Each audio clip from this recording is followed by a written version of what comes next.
Okay, well, let's start my presentation. My name is Daria Cebulska. I'm the program director at Wikimedia UK. And earlier this year, I was doing a secondment at an organization called Shilava Kechny Foundation that does advocacy and change making in the civic space. And that project led me to this idea, which I'll tell you about now. It's a session to present the idea that I'm developing and gather a little bit of feedback about materials for change making, really. A way of facilitating our thinking about how Wikimedia can be used for change. Change being thought here really broadly. It could be about advocacy, but it could be about any sort of shifting, any sort of issue that is important to us as Wikimedians. The materials aren't actually ready yet. This is more about presenting the idea itself and kind of me talking about how Wikimedia holds a potential for shifting things in the world, both because of how big the movement is and because of how recognizable the brand is. I believe that Wikimedians can all be change makers, either and have the potential for creating change, either by getting a little bit more support with how to do this, or just by spreading the awareness that this is something that we can all do. I think that a lot of our work so far has been focused on public policy, but actually the scope is so much broader than this. We work on things like knowledge equity, information literacy, civic engagement. All of those things are issues that we could shift. So, like I said, this is a new project, but I'll tell you a little bit about the type of materials that will be created. Now, so this is a collaboration with an organization called Shilava Kechny Foundation.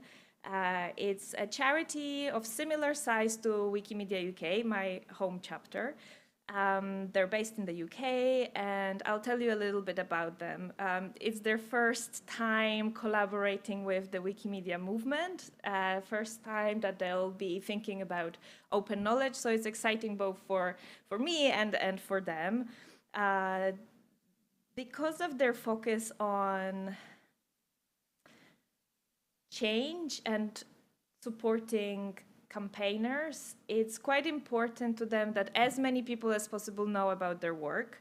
So it only made sense that they engage with Wikimedia so that they share the materials and kind of empower the whole world to make change. This is what's important to them. They talk a lot about civil society, how that body, the citizens, can drive change in the world, but also in the life, in their communities. And to do that well, they have to be skilled and free to do so. That they have this concept of social power. That's essentially like citizens having skills and freedom to do what's important to them. So they talk about confident and powerful civil society, people coming together to drive change. So there's a lot of kind of big concepts here. They have this like their own idea of social power. They talk about civil society. For me, what's important is that it's simply about people outside of government or business coming together to do something that's important to them. That's all. But still, it's quite powerful.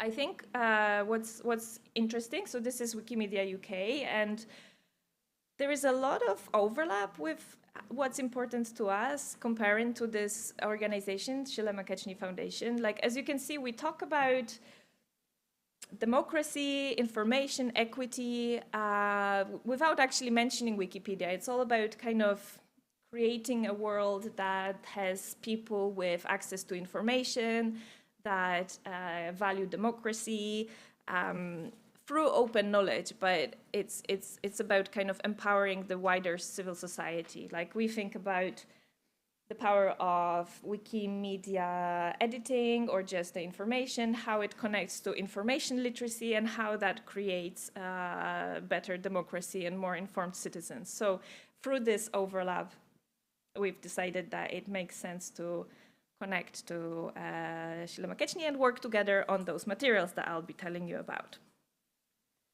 So, so this is a bit of a teaser, I guess. I'll explain to you what sort of materials we were thinking to release. And the idea is that we'll have a bit of a discussion about whether this makes sense. So I'll spend a little bit of time explaining this. So Sheila McKechnie Foundation does like advocacy for civic space. It talks a lot about protecting democracy and the threats to democracy.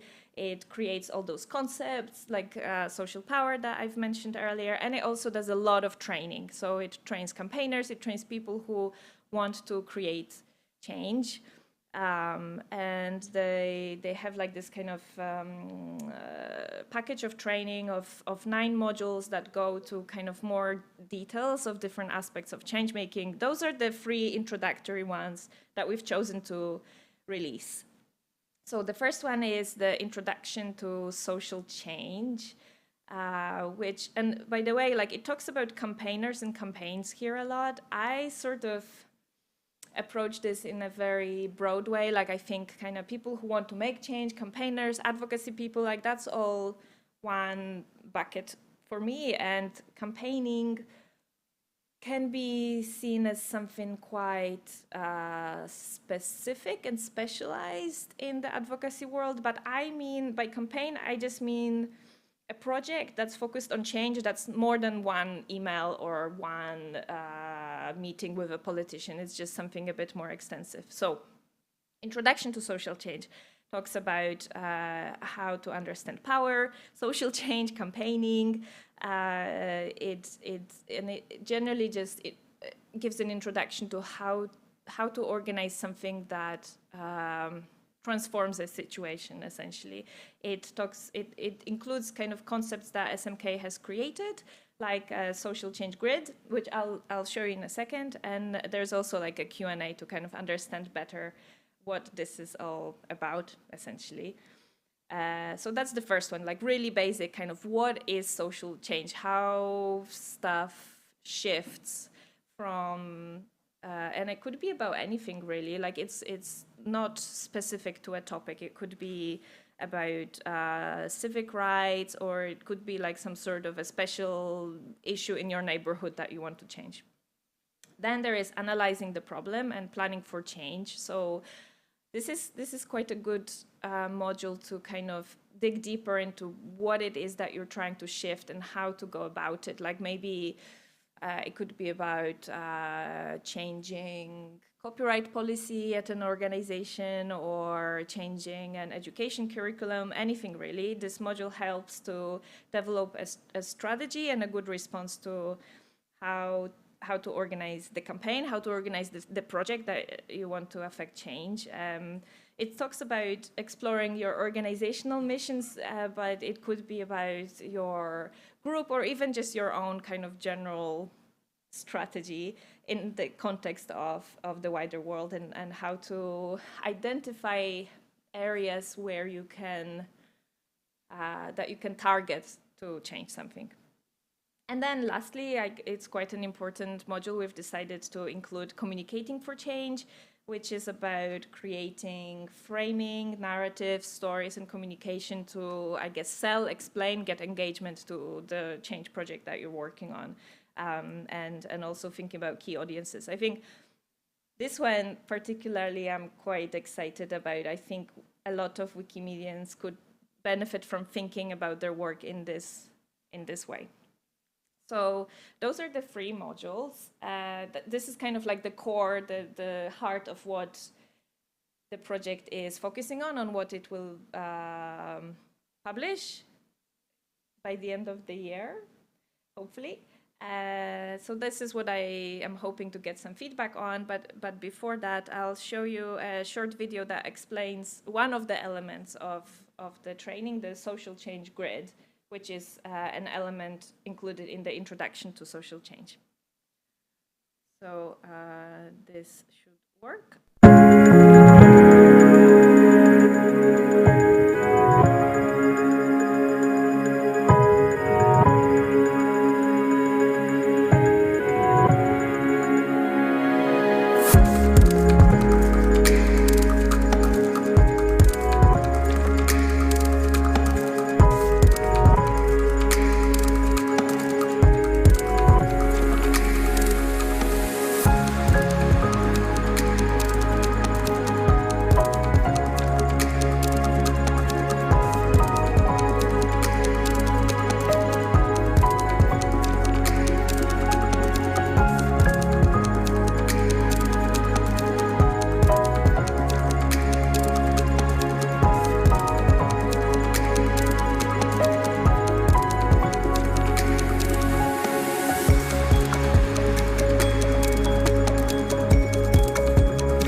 A bit of a hard cut there. Okay, so that's all I have in terms of the introduction to what will be released as a part of this project. I have a few questions. I'm gonna look to Casey to help me organize how to best do this, but just to give you a sense of the sort of things that I want to hear about.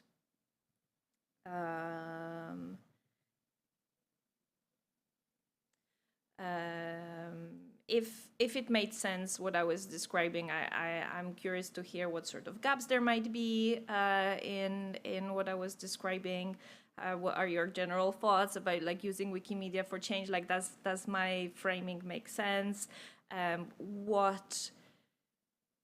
And if it makes sense, what sort of questions do you still have? What would you like to learn? Those are the 3 modules that we're thinking to release. And then I'm also curious about like general approaches to learning in the Wikimedia movement, because one thing I'm also thinking about is what's the best home for those materials and in what format so that they are best used.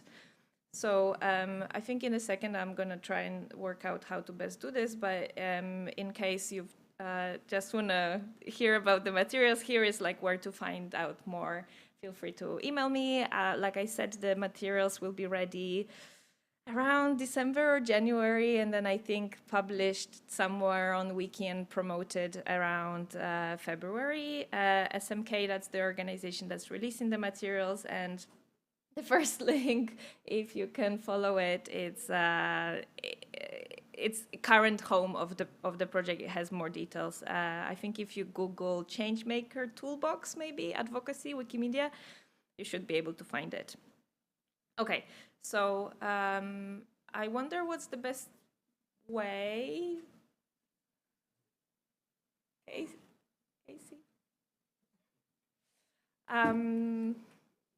Yeah, like, shall we, like, okay, so if anybody wants to talk to me about this some more, I wonder about, like, gathering here. I don't know if that should be streamed, because I don't know how well this will look, but I suggest.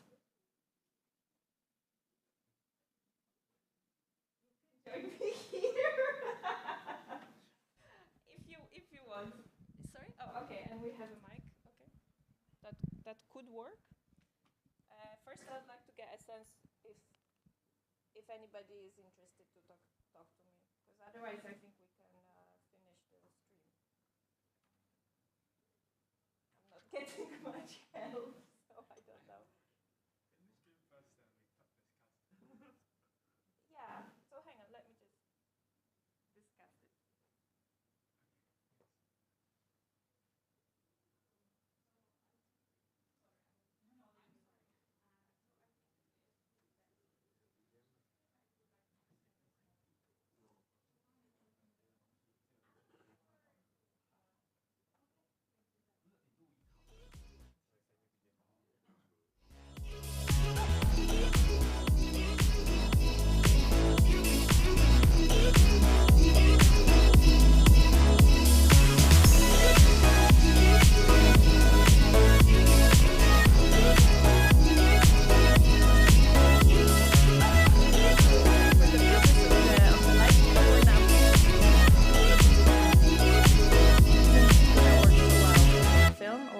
stream, so we're gonna finish the recording now.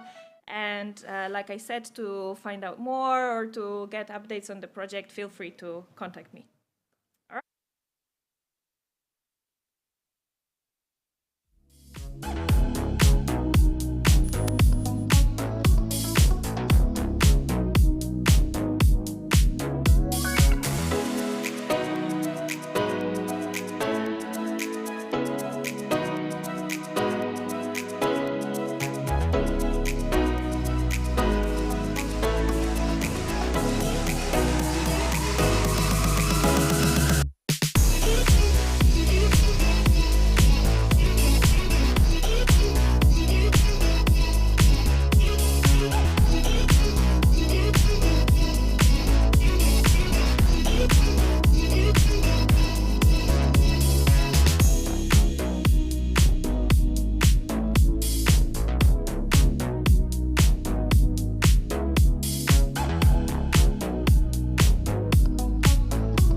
But it was originally a 90-minute session, and it got rescheduled to 30 minutes, which is not a roundtable friendly length of time. So I changed it to just a presentation and a Q&A at the end. I hope that's all right with you.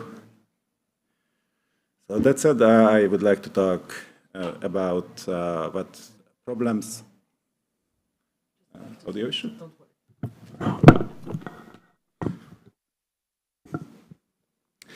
So I would like to talk to you about what problems we have with software RFCs and how I think we can solve them. And to be clear, this is just about RFCs that are used for software changes. So I'm not talking about other kind of RFCs like policy changes on Wikipedias and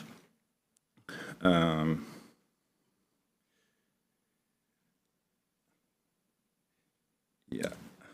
So I wanted to say a few words about myself, but I think almost everyone here knows who I am, so I might just skip that. But very short, I work for the foundation, but that's not why I'm here. I have been a volunteer for a way longer time than that, and I'm interested in this topic as a volunteer who is heavily involved in movement strategy, and as you will see, this is a topic that's very relevant to movement strategy. So the reason I am talking about this now is that, as I'm sure you know, the movement charter is being created right now. So the movement charter drafting committee is working on this foundational document of our movement, which is a sort of constitution. And one of the movement institutions it's supposed to define is the Technology Council. And one of the areas that the Technology Council is supposed to handle is how do we agree on what software we should develop, and how do we agree on whether that development is successful, whether the software is good enough to be deployed on the wiki. And this is a big deal. The entire budget of the movement is between 100 and 200 million dollars a year, and something like half of that is spent on software development. So a lot of effort goes into software development. How the software works is very much influences the experience of editors on the wikis. So it's important to figure out a good process for this.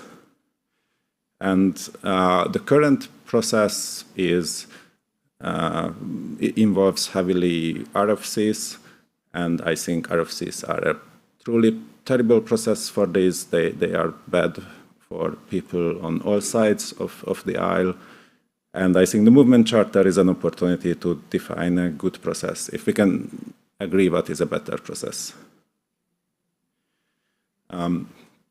So what are the problems with software RFCs? And I'm using RFC in the wide sense here. So some projects actually use votes, but that from the point of this topic, it's the same thing. And I assume everyone knows that, but just in case you don't, RFC it stands for request for comment, and it's a very core governance mechanism of the wikis. It's similar to voting, but it's a little less structured. So the main problem with software RFCs is that they are a huge waste of money. The software development costs a lot of money. A small feature is something like a quarter of a year for a software team to develop. A large feature can take multiple years. Given how much a software engineer or other kind of IT professional costs, we are talking about donor money ranging from hundreds of thousands of dollars to millions of dollars here. And the current approach is that the foundation or some other organization, but it's mostly the Wikimedia Foundation today.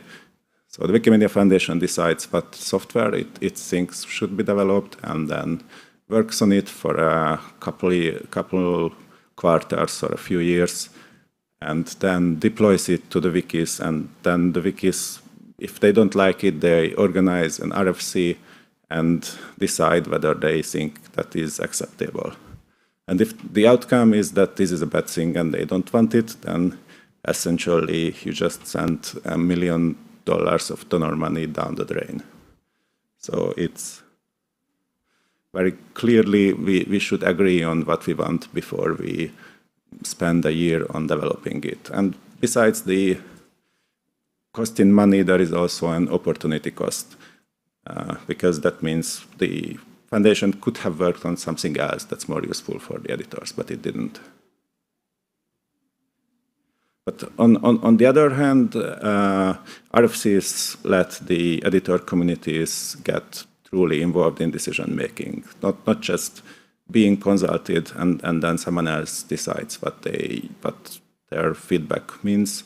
They have actual decision making power. I think that's something that's very important to preserve.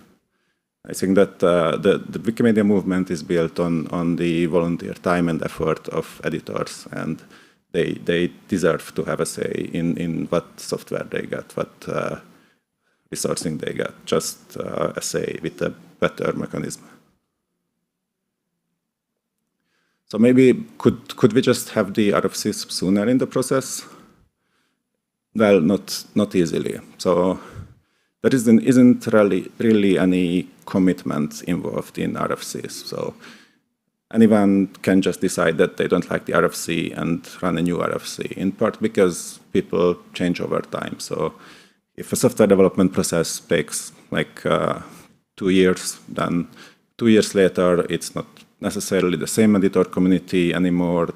There are new, highly engaged editors or influencers, and sometimes even on shorter times. Like, for example, for the recent development work on Vector, there was an RFC that decided that it should be deployed, and then 3 months later it actually got deployed and people didn't like it. They ran a new RFC, which had the same outcome, but it could have a different outcome. And then, so you cannot really rely on people actually holding the outcome of RFC as a commitment. And especially because usually the size of RFC is seen as a way of how influential or how binding it is, the number of people participating in RFC, which is very reasonable in theory, but in practice it's impossible to get the same level of engagement when you are talking about a piece of software in the abstract than the level of engagement you get when it's actually deployed on the wiki and affecting people and they are maybe angry about it. So the size of engagement will naturally scale up as the development progresses, but the commitment still needs to be upheld somehow. And this is made worse by change aversion. So change aversion is the phenomenon that people are initially unhappy even with good changes. Google did a lot of research on this. They measured the satisfaction of their users over time. And what they found was that a satisfaction curve for a good feature looks something like this. There is a stable level of satisfaction for the old feature, and then the new feature gets deployed, satisfaction drops down, because people are unfamiliar with the new way of working. Suddenly, things are not where you remember that they have been. Suddenly, you need to think about how certain things work. Your muscle memory is not working anymore. It's a distraction from what you actually want to do. And then if it's a good feature, then over time, people get used to it and satisfaction goes up. And people realize that it's actually easier to use than the old thing, and eventually you get a higher level of satisfaction. Or maybe it's a bad feature and satisfaction goes up a little bit, but you end up with a lower level of satisfaction altogether. The problem is that error tends to happen at the bottom of the satisfaction curve. So at this point, just from user feedback, you can't really tell whether it's a good feature or a bad feature. Everyone is angry, and that's the status quo that goes into the outcome of the RFC. And another problem is the quality of decisions. So just because something like a vote is a way to decide that represents everyone. That it's a legitimate way of decision. That doesn't necessarily mean it's a good way of decision in the sense that it makes correct choices. So RFCs are originally invented for things where everyone has a good understanding of the issue. Like you are having an RFC about a policy on how sources should be used in an article. All the highly engaged editors are very familiar with the policy and have experience with it. That tends to work well. But with software, often you need a lot of expertise to understand the importance or the goals or the problems. And most participants just don't have that expertise. This is worse for software where the main target is not editors, but say readers, or it's mainly for mobile users, and most of the RFC participants are not mobile users. So you can get a decision-making mechanism which is dominated by people who don't have the right level of understanding. And you can't really expect the hundreds of people who participate in the RFC to read a book before that to understand the issues well enough, or read significant documentation. That would be a very large waste of volunteer time. Some projects use voting, formal voting, for example, German Wikipedia, and there the people who, like usually what you get with votes is that the people who are least engaged tend to make up for the majority of the participants. So the outcome is dominated by people who haven't spent much time understanding the issue. In other projects like English Wikipedia, the RFC is a more flexible thing where you need to argue, and then the weight of the arguments matters more than the number of the votes. This is a very nice process in theory. It was originally copied from the decision-making process of the Internet Engineering Task Force, the standards body that creates Internet standards.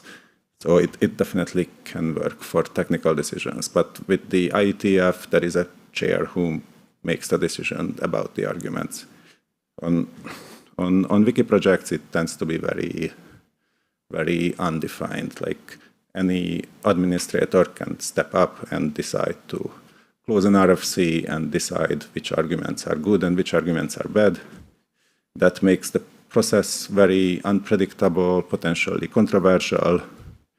And it also means that it's a very hard and unfair situation for the closer often, because it puts a lot of pressure on them, and they get blamed for the outcome when they close something in a way that's different from the number of votes.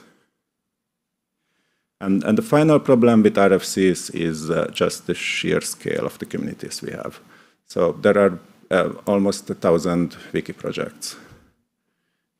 Even if you limit it to wiki projects where there is some meaningful level of community discussion and self-reflection, we are talking about hundreds of projects.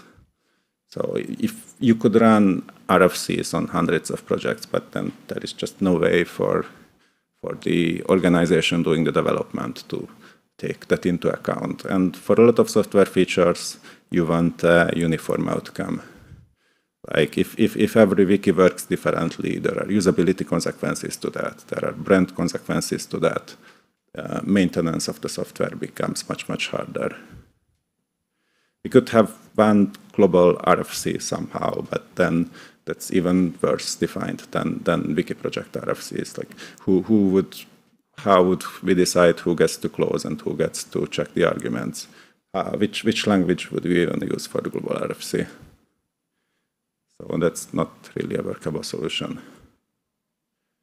And there is an opposite problem which gets talked about even less, which is that while RFCs give, in my opinion, too much power to the editing communities over whether software gets deployed. They get absolutely no power over what software gets created in the first place.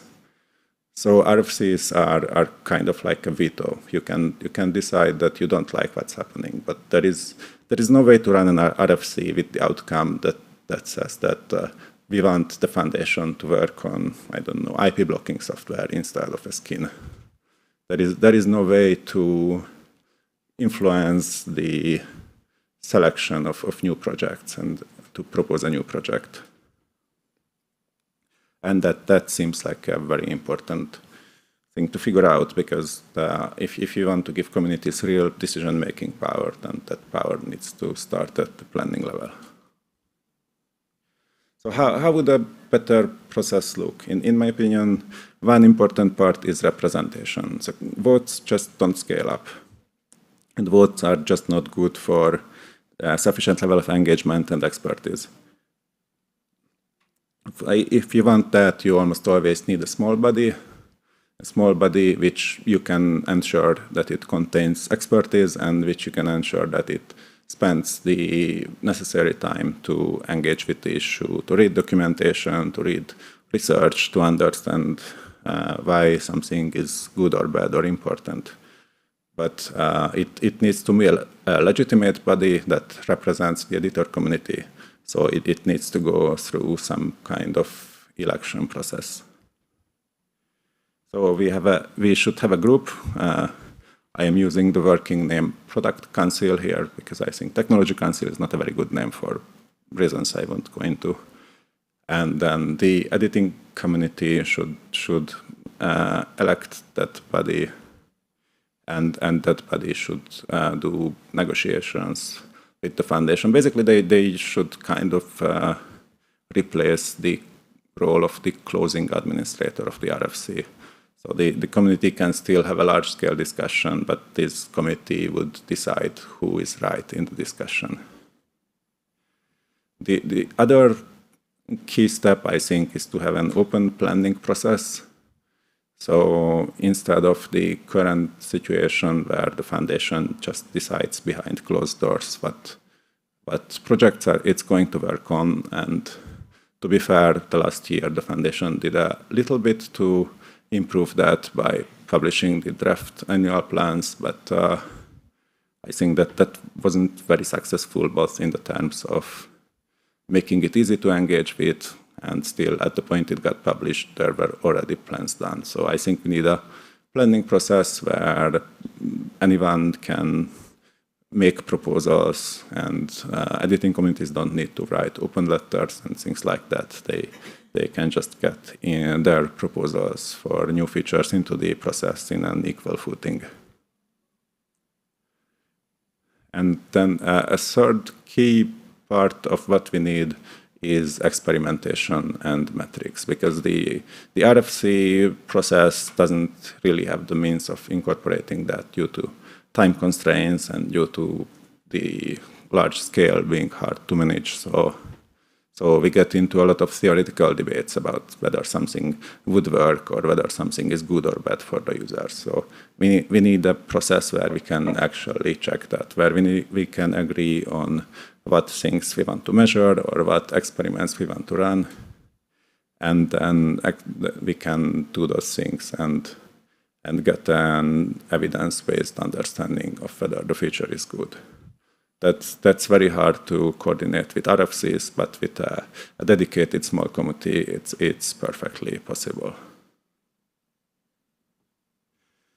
And then the fourth key thing is having targets. So instead of having very open-ended and unpredictable battles over whether something is good enough or whether the development process is finished, I think we need to agree at the very start of a development process on what are the targets that we want to reach. And the target could be something like 90% user satisfaction in surveys, or it could be something like the majority of users can engage with the feature successfully and doesn't drop off in the process of going through a dialogue. So So measurable things that demonstrate that the software is working well. And the product council or the community with the facilitation of the product council could agree with the developing organization, the foundation, on what targets are the ones which show that the project is successful.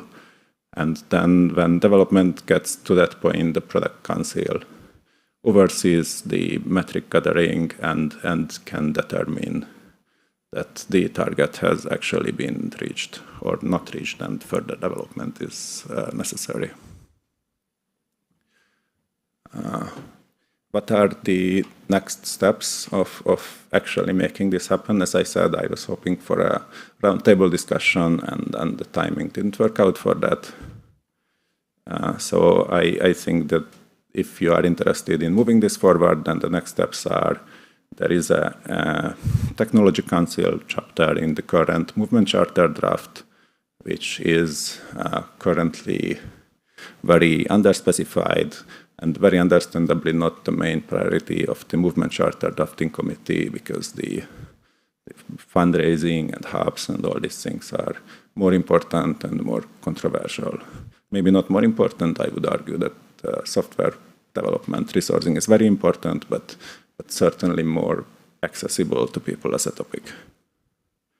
So my plan is basically to propose a draft as a starting point for how the technology council could look. I will, in the coming ways, I will create a wiki page, I will announce it on the Wikimedia L mailing list, and I hope that you can participate in criticizing that draft and coming up with one that represents some level of consensus, and then presenting that to the movement charter drafting committee. So if you are interested, please join that discussion. As I said, Wikimedia L is going to be the main place where I mention it, but I will go to Telegram and whatnot. Also, if you want to discuss this at Wikimania, shout out to the upcoming session called Discuss Improvements to Our Collective Decision-Making Processes for Software Releases. This is by different people and from a slightly different angle, but pretty much the same topic. And it's a longer session. It's going to be an actual roundtable, so I think that's going to be a good opportunity to discuss the shortcomings and possible replacement of RFCs. Thank you very much. If you have any questions, then this would be a good time.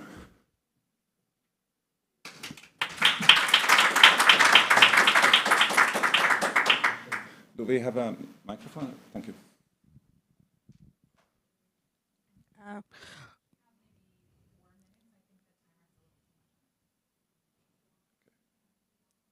Hello.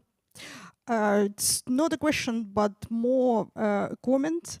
I am a board member and product and technology committee member, and just a couple of days ago we had a meeting where the chief technology officer, Selena Deckelman, proposed a pilot product and technology council, which would be doing what you were saying.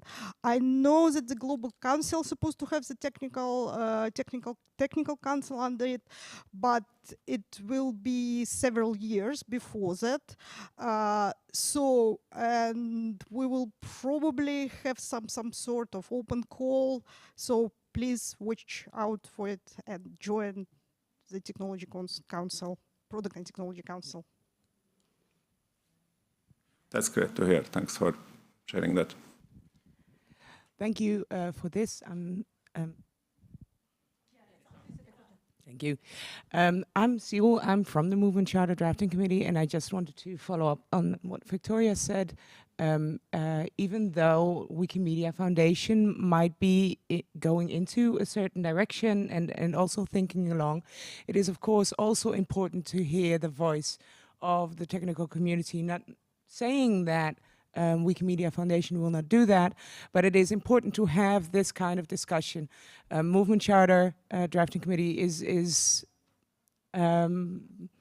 always open to this kind of feedback, especially if there is community support for maybe just taking a bit of a different course or whatever. You know, I'm very much looking forward to the exchanges that will be happening in the discussion. Thank you for taking the lead in a proposal like this.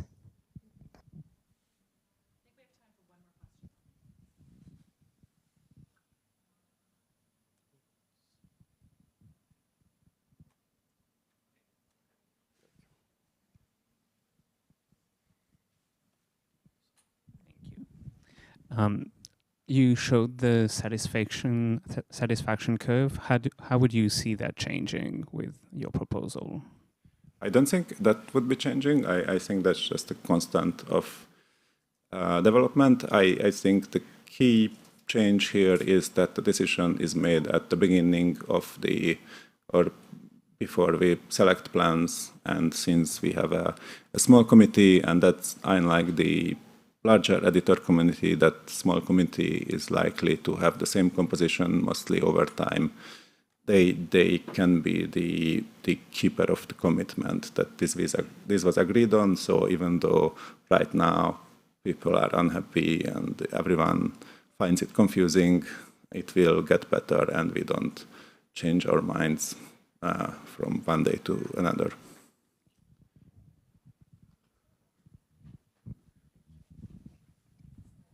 Thank you for coming.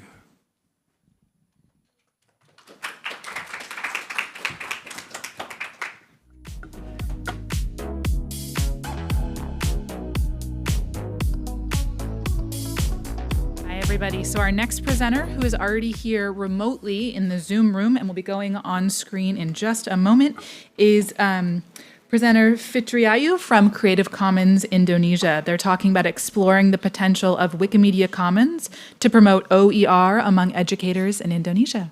Here they are. Hi. Okay, thank you for introduction. So we should start it. Let us share screen first.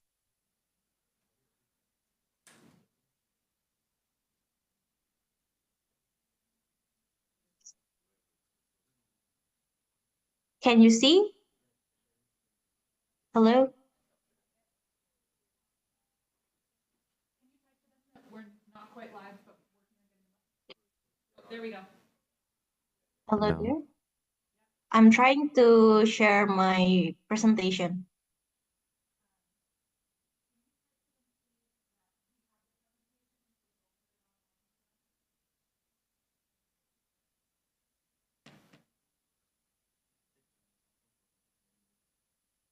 Hello?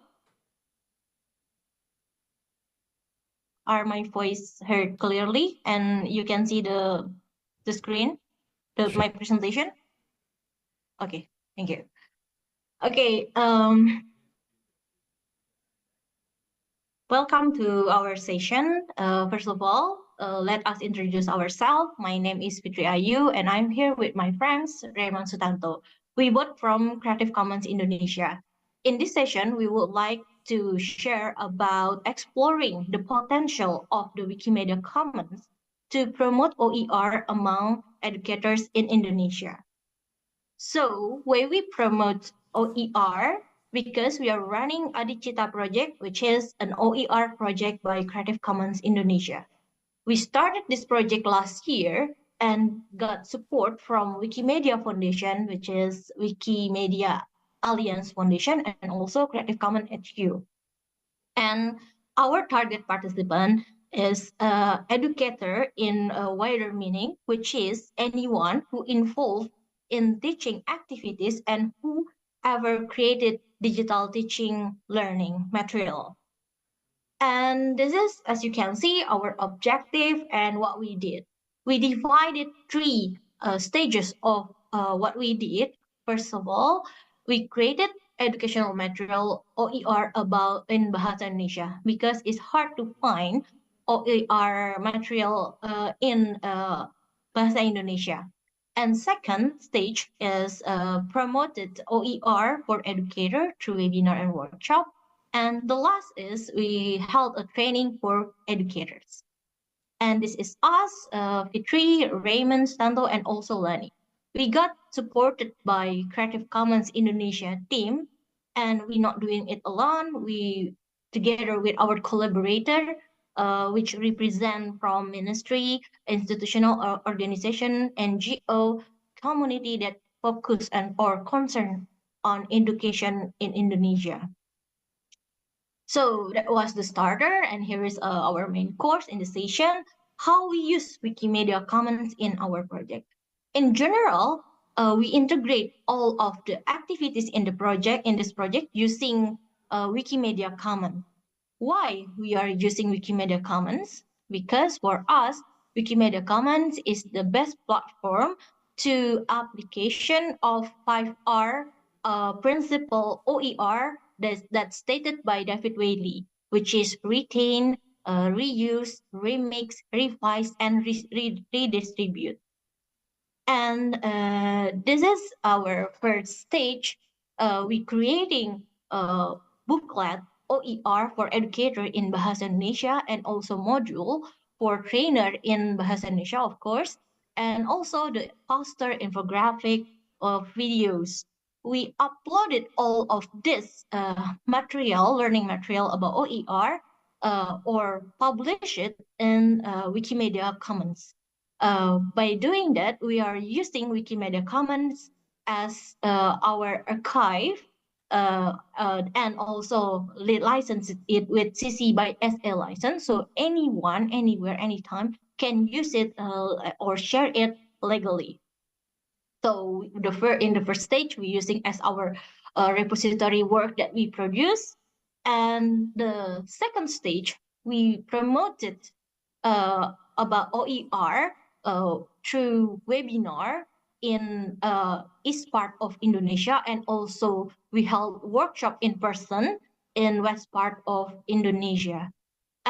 In this stage, we are raising awareness about copyright, CC license, OER, and also we introduce about Wikimedia Commons as one of the OER repository, which is free to access, no need to subscribe, and no ads.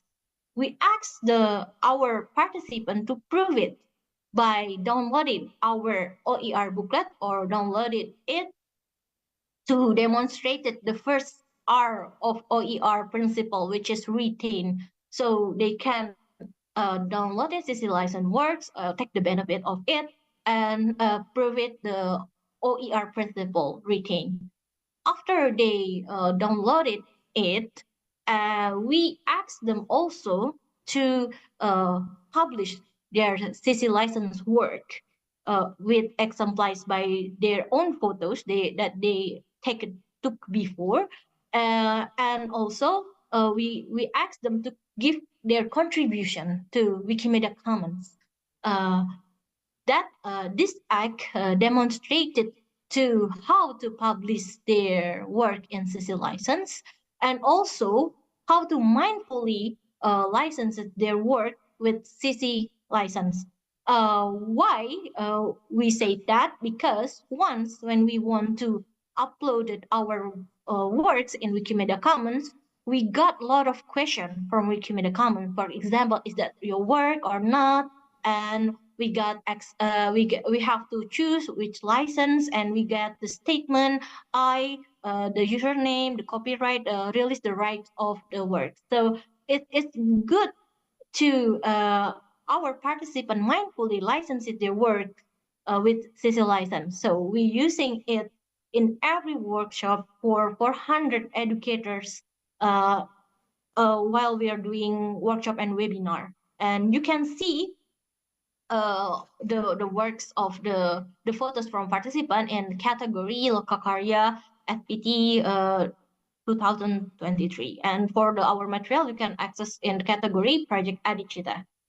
And the last stage, we held OER training So in this training, we also introduced about Wikimedia Commons. We asked them to upload their photo, not only just uploaded the photo, we asked them to reuse what in Wikimedia file as their digital, as the raw material to create their OER or digital teaching learning. So this we also using Wikimedia Commons integrated in this latest stage of our activities. And for this part, my friends will share it to you. Raymond, your turn. Okay, hello everyone. I'm Raymond, and today I'm going to tell you about how many digital projects contribute to Wikimedia Commons. Okay, so far, about 443 files have been uploaded to Wikimedia Commons. That is, 53 files of them are our communication materials that we created. That includes the booklets, and then also illustration, infographics that we use on social media, and the last is the videos that we dubbed and we created for the OER training that have been mentioned by Fitri. And the second is about 200 photos that uploaded from our workshop participants and the dissemination workshop. Yeah. So what is the difference between OER workshop and dissemination workshop? OER workshop is the workshop that conducted by us, and the dissemination workshop is conducted by the winner of OER training participants. Yeah, so we chose 3 winners from the OER training participants, and they conducted a dissemination workshop. And the participants of the workshop also uploaded to Wikimedia Commons. And the last is about 188 OERs produced by the OER training participants themselves. Yeah, in the OER training, participants have to upload 3 kinds of files. Yeah, as part of their assignment. The first is they have to upload photos, and the second is a collection of photos. Yeah, in Creative Commons, we usually call them as collection works. And the second, they have to upload their final assignment to Wikimedia Commons. Final assignment is they have to create an OER, yeah, an OER content. Also, from this workshop and from this project, we get 223 participants, while 211 of them are totally new contributors to Wikimedia Commons. Yeah, we retrieve all this data from informatics. Yeah, the informatics.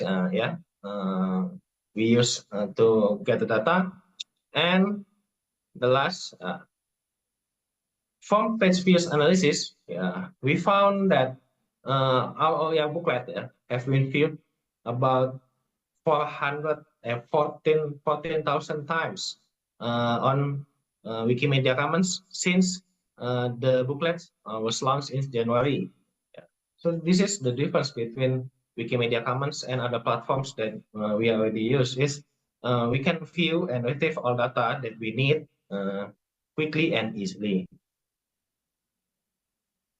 Okay, and the last part, I'm going to tell you about challenges and advantages of using Wikimedia Commons in our project. Okay, some advantages. The first, Wikimedia Commons can be used as an archive, yeah, because it's easy to group OERs created by participants in one category. So anyone can legally reuse them anytime and anywhere, yeah, since the works are licensed with Creative Commons. And the second, easy for participants to contribute their works, yeah, because Wikimedia Commons is also available in Bahasa Indonesia, so participants can switch and upload their works to Wikimedia Commons. And the third, we use Wikimedia Commons as our demonstration on how to share and use CC licensed works and how OER 5R principle works. Yeah, that is already mentioned by Fitri. Yeah, we retain, we use, revise, yeah, we distribute. And the fourth is it's easy to use or adapt works from Wikimedia Commons. Yeah, I'm going to tell you in the next slide. Yeah. So from the first image, yeah, Leah used Reza's photos for her collection works about the city of Ternate as part of her assignment. So the story is, yeah, Reza upload photos of local dishes from North Maluku in the eastern Indonesia, yeah, for her first assignment in her first assignment, and in the second assignment, Leah used Reza's photos about her local dishes in her collection works. Yeah. So home participant use another participant's works, and the second Ani illustration that we produced was used by Andika for his final assignment in creating OER. Yeah. So Ani illustration can be found in our OER booklet. Yeah, we already uploaded to Wikimedia Commons, and this illustration is used by another person. And the third is Ahmad. Ahmad here is a mathematics teacher. Yeah, for middle school students. And in the last assignment, he made about mathematics worksheet, yeah, for middle school students.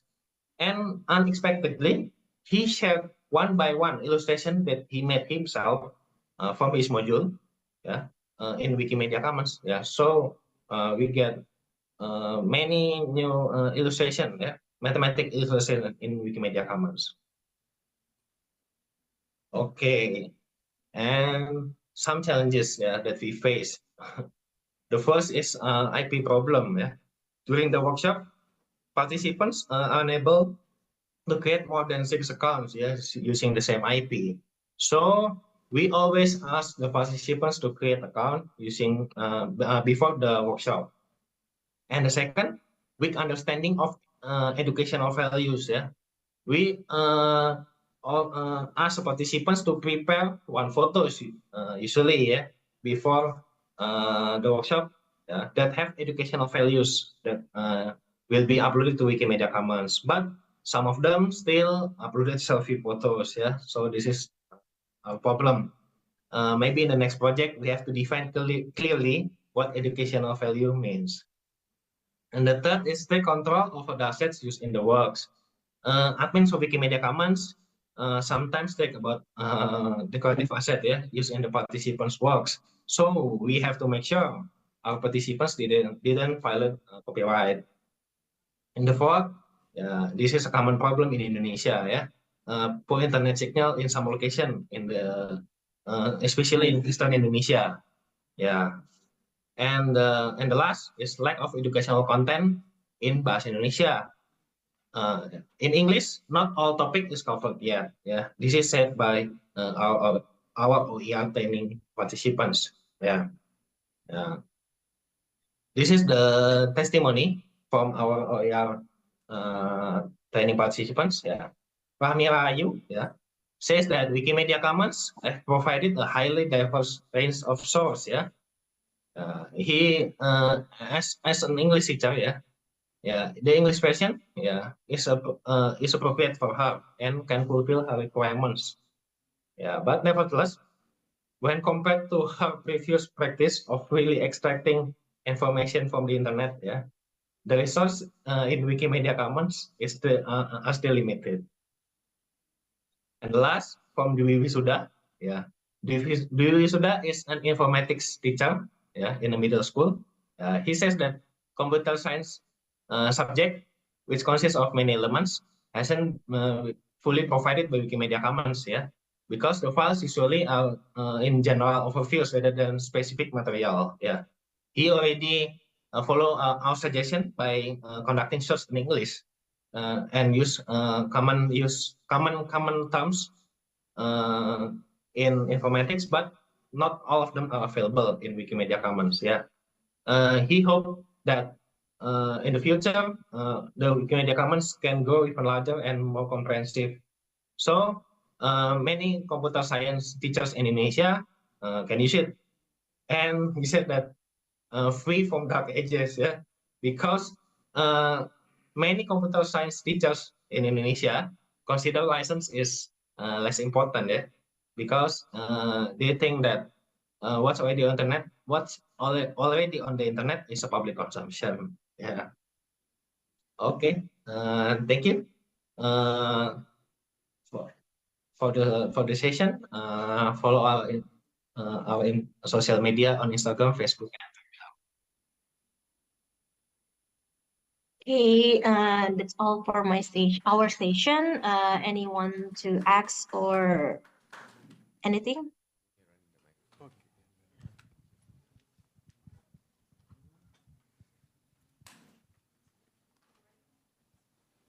We back it to the moderator.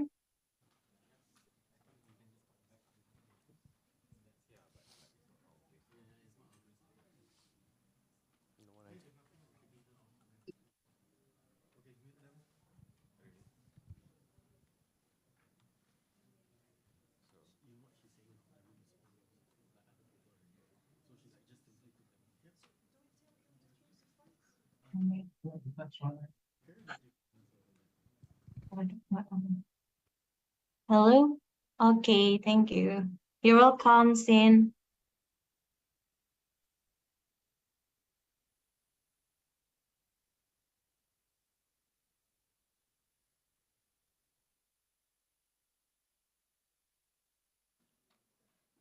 Can you hear me at the back? Yes.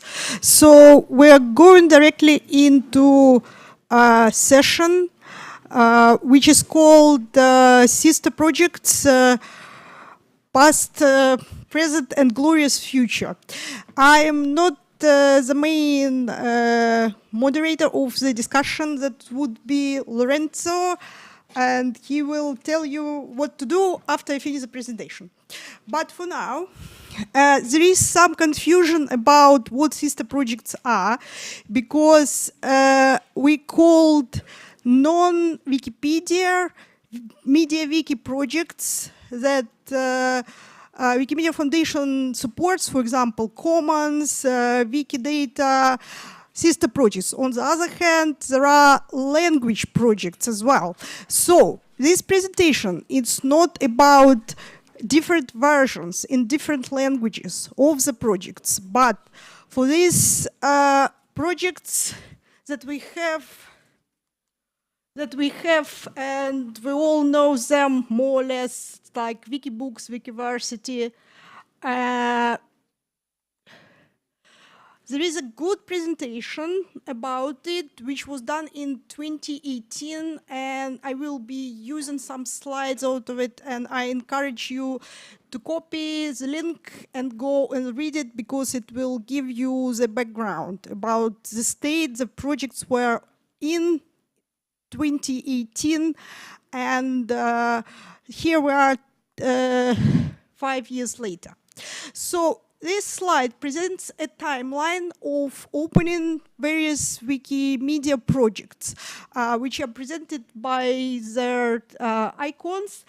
And if you look at the icon, you can clearly see that in the beginning there was a lot of innovations, and the projects were opening every other year, sort of.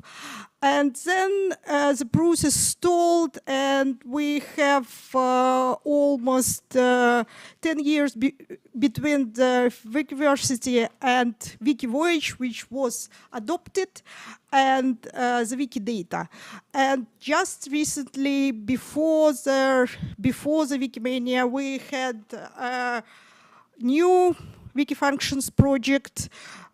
So it was like 10 years before the two projects. And I think every Wikimedian wants new projects to be opening, to reach new audiences, to do new things.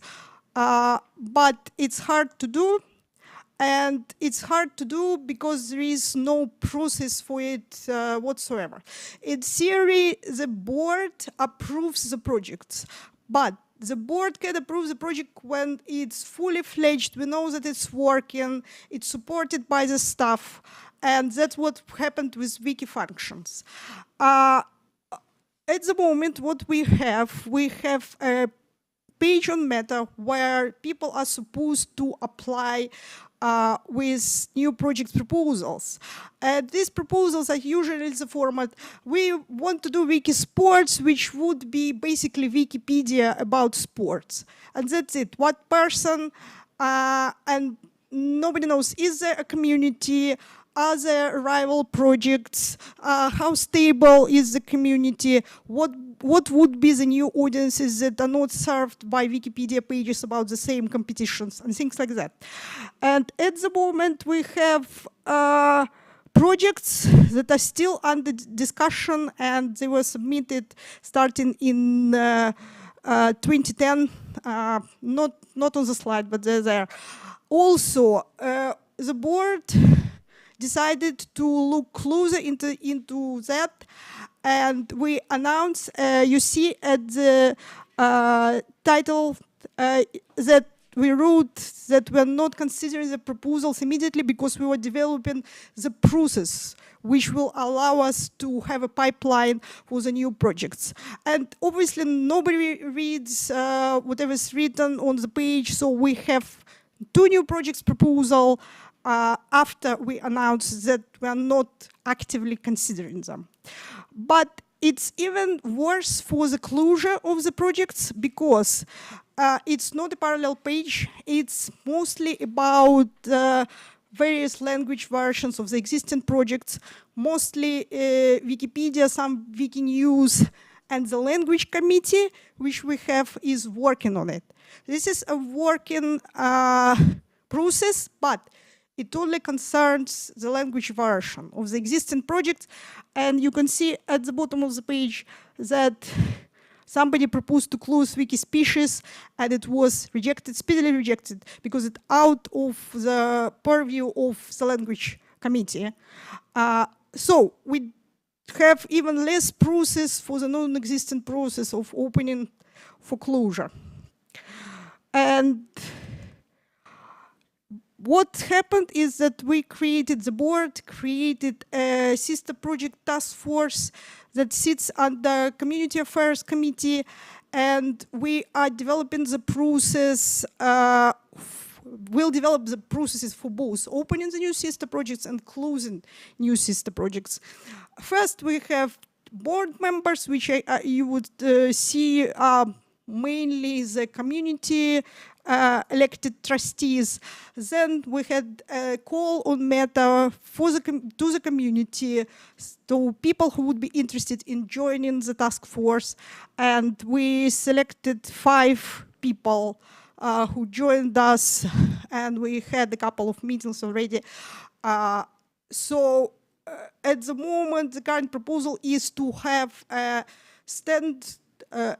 committee like language committee, but dealing specifically with the sister projects. And that's where we are at. And now Lorenzo will tell you what are we going to be doing. Thank you. Thank you.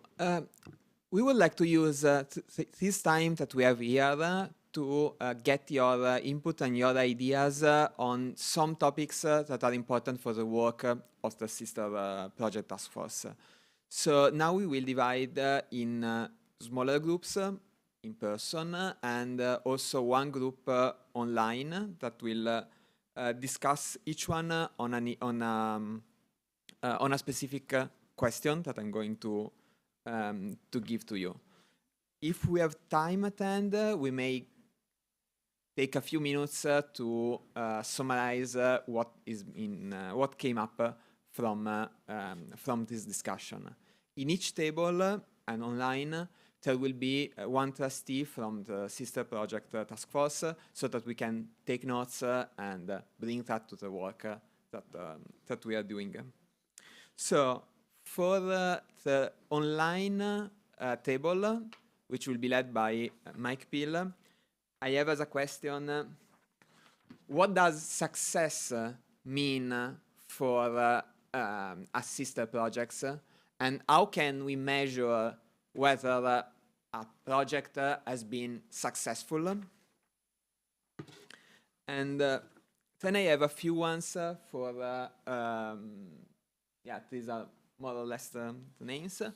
I have a few ones that I will give each to one trustee, so you can get to the person that you that has the topic you like. So, to Victoria, what are the risks involved in having a sister projects? What could go wrong with a sister project? Here. What does impact mean for a sister project, and how do we measure it? So that was these are slightly different. One is success, and the other one is impact.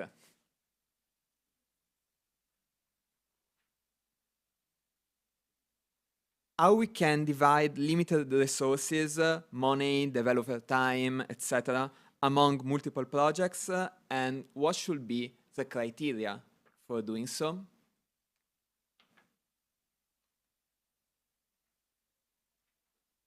This was for Rosie. I will take, assume that we have decided to sunset, to close an existing project. How should that be implemented, and what happens to the content? And then I will give to Shani, who is in the back of the room, when should a sister project have just one multilingual site, and when should it have multiple linguistic editions? So please, the trustees, find a place where you can have a talk, and everyone else join the table that you are most interested in. And we have more or less half an hour, or slightly less than half an hour for the discussion. Thank you.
Hello.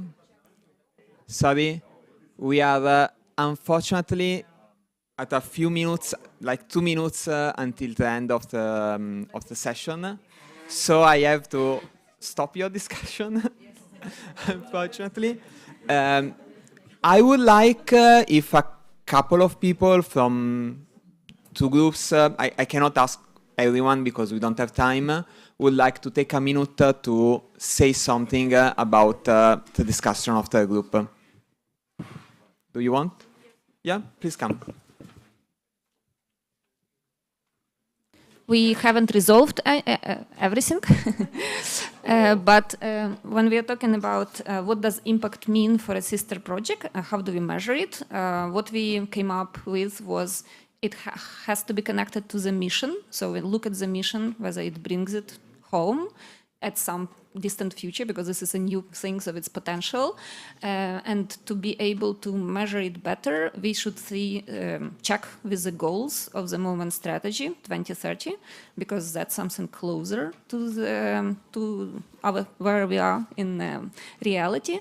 And we thought that the new sister project can have like a very distinct role of preservation knowledge, like say Wikisource, where you actually want to preserve knowledge as possible for the future use, which might not be immediate use, and something where you create knowledge, like in Wikipedia, the knowledge did not exist and you kind of made it. So there are like two things, but there are also things like whether it brings new audiences, whether it brings somebody who already was involved and is served by the knowledge that we produce now, but can actually consume more. So it should be some kind of like a checklist where you can see by each proposal whether they are bringing this and this not yes. So when you are making a decision about the potential impact of a new idea, you can figure out we are going to first invest into the one that checks a lot of boxes and then figure out the prioritization from there. So that's... Anybody else?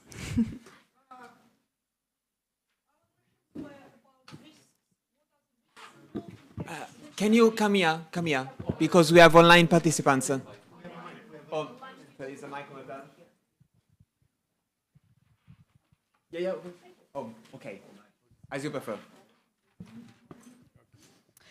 So we were talking about risks. What are the risks involved in having a sister project, and what could go wrong with the sister projects? So risks are, we need to do a cost-benefit analysis, because there is expectations that Wikimedia Foundation will support software modifications and basically give money.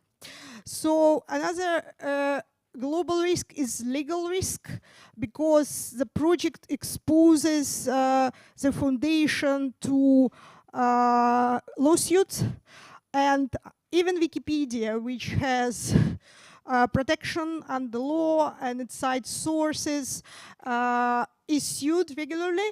If you have something that doesn't have sources and it's basically personal opinion, such as Wikinews, for example, this is open to litigation.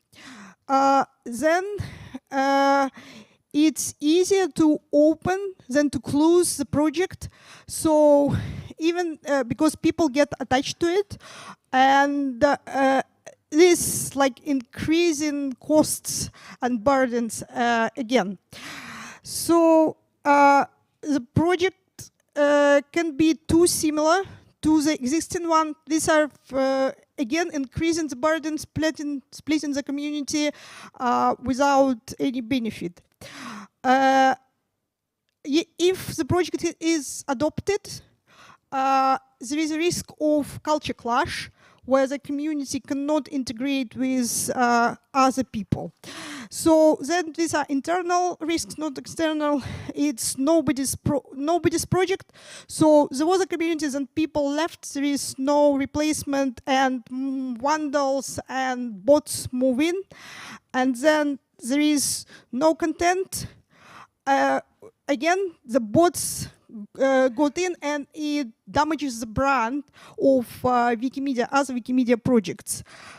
So we also discovered that we need some to measure the activity and content. We don't know how, and that's it. Thank you. Okay. Thank you.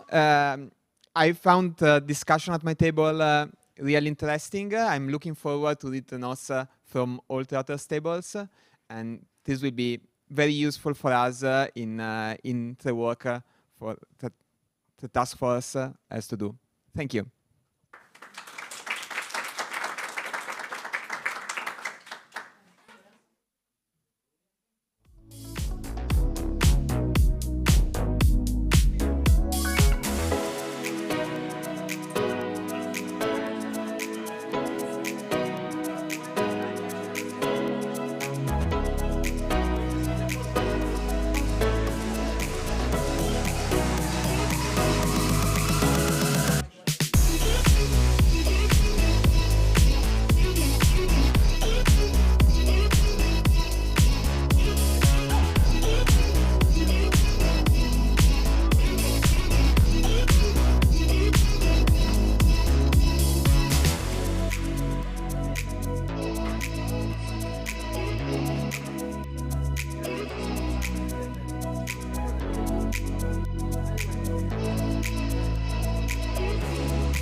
Hello, hello, hello.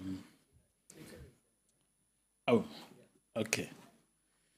Well, welcome everyone. Today we're going to talk about the new approach to contributor growth in Africa. And my name is Dumisani Ndubane. I'll be presenting with Asaf Batov that you probably all know here. So, welcome.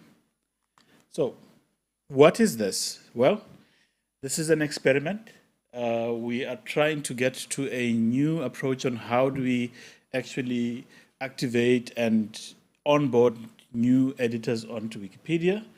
Our aim is to a new approach, of course, not to evolve or refine existing practices. So that's the big catch. This is new.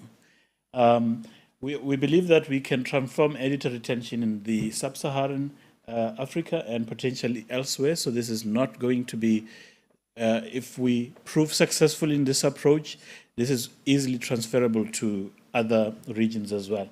We're about to test this. In fact, we closed off the call for applications 2 days ago, and we have already 300 applicants who will be vetted and selected to go into the pilot. If we are successful, we would like to see this being adopted by other communities as well and translated into other languages. And we would really welcome your feedback. So we'll leave a little bit of time to engage with you and get questions from you. So what do we know? We know that the next billion users will be coming, billion users into the internet are coming from the African region. We know there's good activity and there's good energy within the region in terms of the Wikimedia projects. We know we as Wikimedia Foundation have been investing on the region in terms of resources, grants, and including staff availability.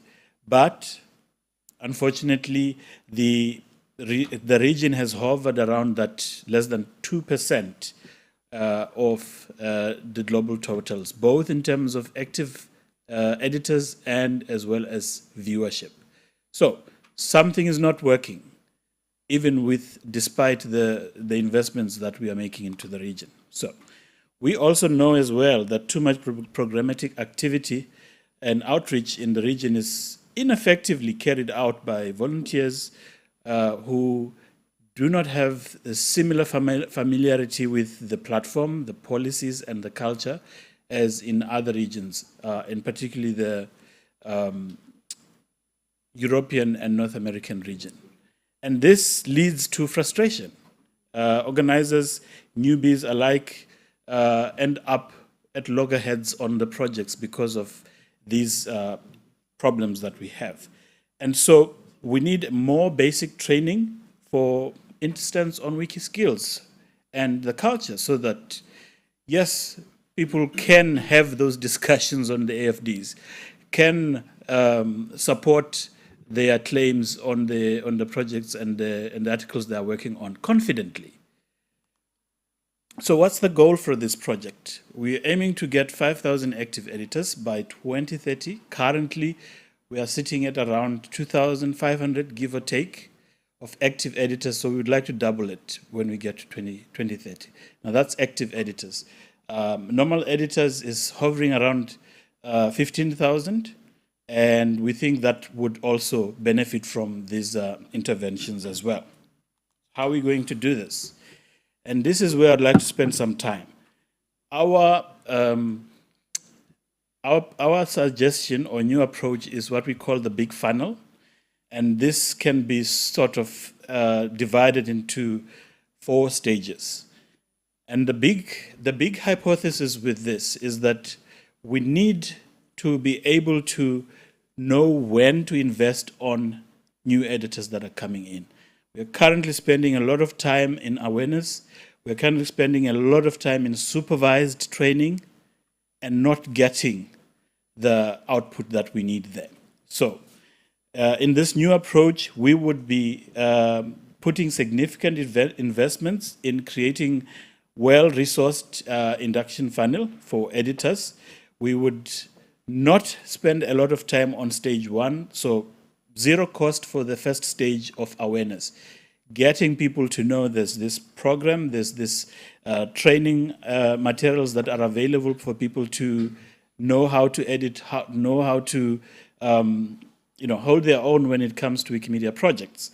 But that there is a funnel, there is a way for people to identify where to get the resources they need to teach themselves, to get themselves familiar with the project, with the platform, with the cultures, with the community.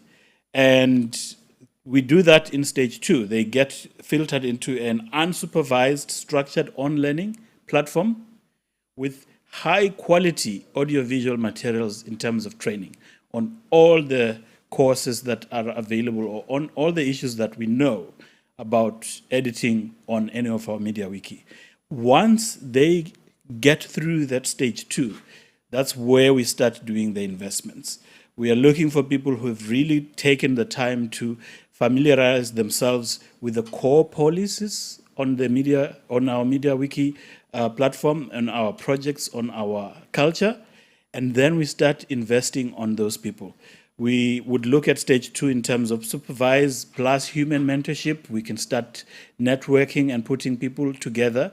So imagine if you are running a Wikipedia Train the Trainer project, you wouldn't have to go to look for people who have not even heard of Wikipedia. You would benefit from this funnel that says, here are the people that have taken the course over the last 6 months. They've shown they're interested in this and they're available. They are now have the basic core policies. And then you take those through the Train the Trainer program, which you have always been running over the past. But now with the people who have been prepared for that participation, that then means that we can infect as you do that training, as you take them through the normal projects that we have. We can then start looking at stage 4, where we channel people through a leadership program, for example, administratorship. How do we get people into an administratorship course?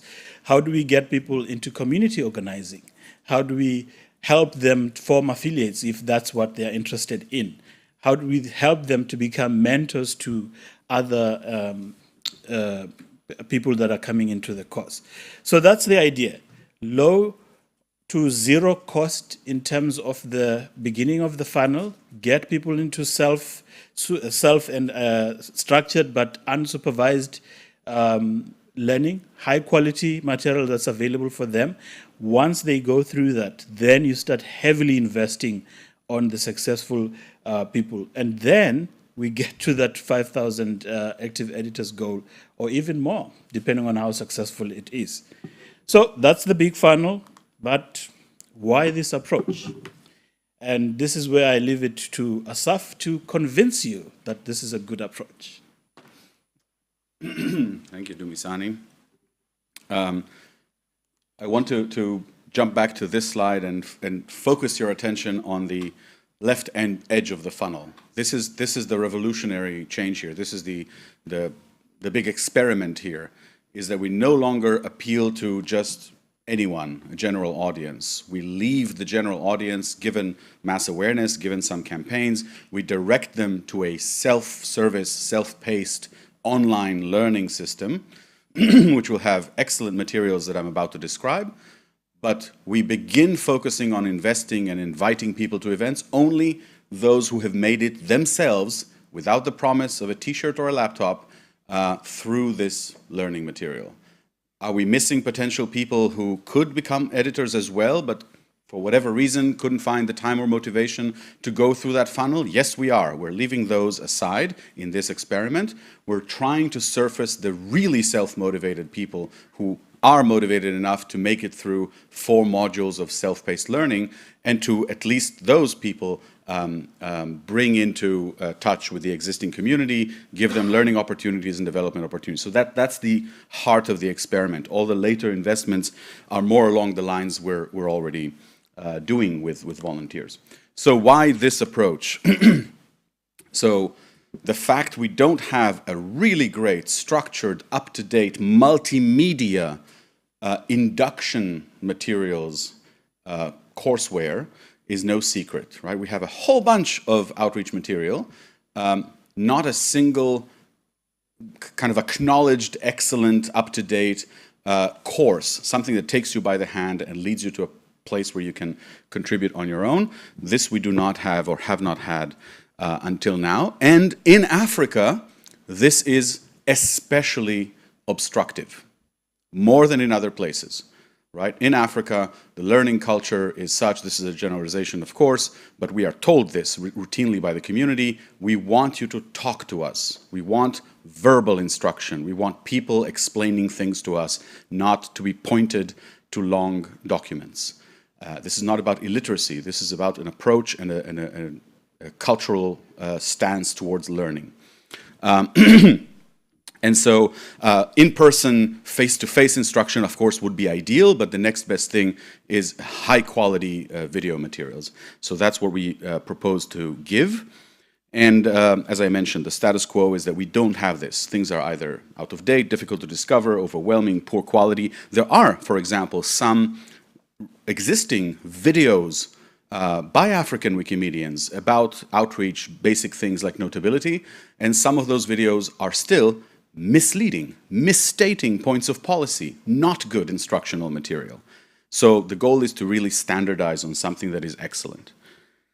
And reflecting a little on what the foundation has done historically, our great eagerness that has been in action since at least 2010, with at the time of the first strategy program for the old-timers who may remember, our eagerness to fund as much work as possible in Africa has actually led us to fund a lot of ineffective programs on the kind of hope that, yes, maybe it'll start something, etc.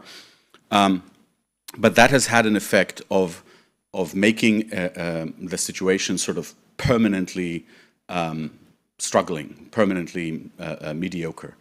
And we have been investing in those who showed up. Whoever was there willing to do a program and take our money, that's who we invested in, rather than the approach which we are now advocating for, to proactively look for the kinds of people we want to invest in, rather than whoever walked in the door. So that's I hope you see the connection to that funnel approach, right? That's this challenge of going through those self-paced learning modules, which are audiovisual, will help surface for us people who are less random than whoever walked in the door. And we hope that this would lead to the creation of a cadre, of a group of potential organizers and potential leaders who will be better equipped to do outreach themselves, in-person outreach.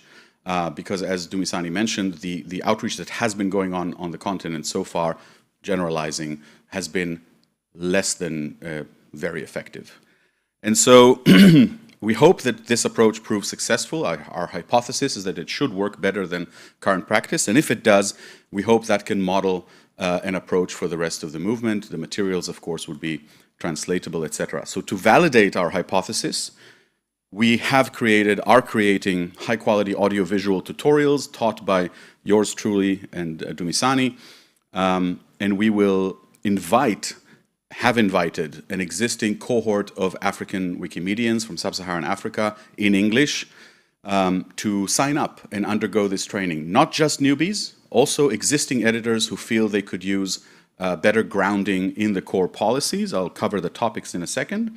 And through these live trainings, which will later be adapted and cut up into digestible video segments for self-study, but through these live trainings, we will try to create this test cohort and observe their editing and their retention, right? How many of them do stay on and edit, and how many of their edits are reverted, etc. And we'll compare these results to a baseline of what we know from today. We hope that would validate our hypothesis that the materials and the approach were one big obstacle. So the contents of the training are 4 modules. The first is preparing to participate in Wikimedia projects, not even talking about actual contribution. And this is focused largely on the attitudes that are necessary? What does it mean to contribute on a peer production knowledge website? What can you expect? The fact that people are pseudonymous. You will not be able to just get on the phone with a person disagreeing with you, right? That sort of preparation is what we mean. Prepare to back up what you say. Prepare to be questioned. Prepare for setbacks. Some things will not go your way, and you need to not rage quit when that happens. The second module will be about the diversity of ways to contribute to Wikimedia beyond writing encyclopedic articles, which I hope you all know by now is not a universal hobby. It's not for everyone, right? And so highlighting the other ways to contribute: upload a photo, upload a video, record pronunciations in your mother tongue, fix a typo, write on the talk page, get an expert involved. There are so many ways, literally more than 100 ways to contribute to Wikimedia, and this module will try and surface them to convince people that there's lots of ways they could help if writing encyclopedic articles is not their thing. With each such way, not giving a detailed tutorial about each one of them, but at least giving them kind of the next step. So if this appeals to you, here's a tutorial on how to record pronunciations. And that's it. Go and good luck, right? But the last two modules are about Wikipedia, as you see, right? Neutrality and verifiability. So that module 2 is also kind of the exit point for people who don't see themselves writing encyclopedic articles, and that's okay.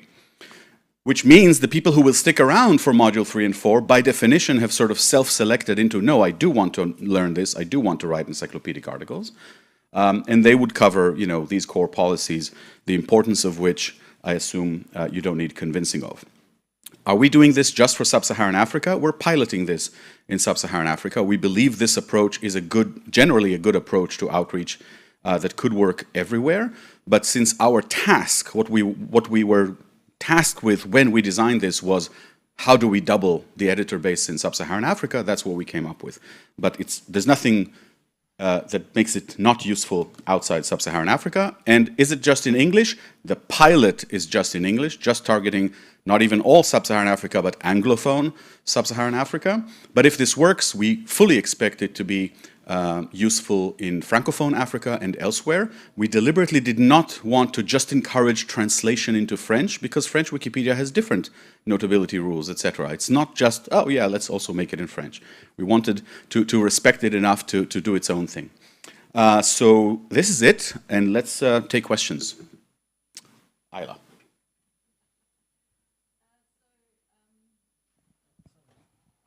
Oh, microphone, yes, please run the microphone. Maybe you could run the microphone, or... Oh, you got it, thank you. Okay, yes. Right. So this is really, really positive, a really positive way of, thank you, engaging with an area that we know has been, as a region, has been fairly left up to its own devices. But I do want to understand, like, so I think one of the benefits of the community of Wikimedia is that there are multiple ways, as you said, to, you know, there are 101 and maybe 1,250 ways of contributing to and getting yourself involved. And the idea of a funnel means that that's the only way in. So I just wanted to understand, like, A, for the people who are already at various levels within the movement, what happens to them? And do you then only get further on if you are accredited on this course? Or we didn't talk about badging and certification, really. Yeah, thank you for that question. The idea is that this sort of treatment with high quality audiovisual materials is necessary and welcome for all these other 101 ways as well, but that's just outside this pilot. We were instructed to make a very lean pilot. I certainly would want to give detailed, high-quality audiovisual instructions on how to contribute to Wikisource. That's just not in the contents of the pilot, but after the pilot, if this approach proves that, yes, it does generate informed and motivated volunteers, I hope that'll prove the need to create it for Wikisource as well. So no, it will not be the only gate to contributing on Wikimedia, nor could it be. It may be the only, or at least the main gate to getting funded work, programmatic work through Wikimedia. I fully expect that if we can show that editors who go through the funnel are far more effective at doing outreach, at doing other programs. We as grant makers will say, well, we would really like you to go through this funnel before you want us to fund you to train others. Yes, but it would never be the only way. You could also, yeah. Yeah, I do want to allow a few more questions. So, it was just a okay. on that question, which was existing ones. So the ones who are already. Yeah, we specifically invited existing editors. Yeah, yeah. There was a question by Mike, and then in the back. Okay.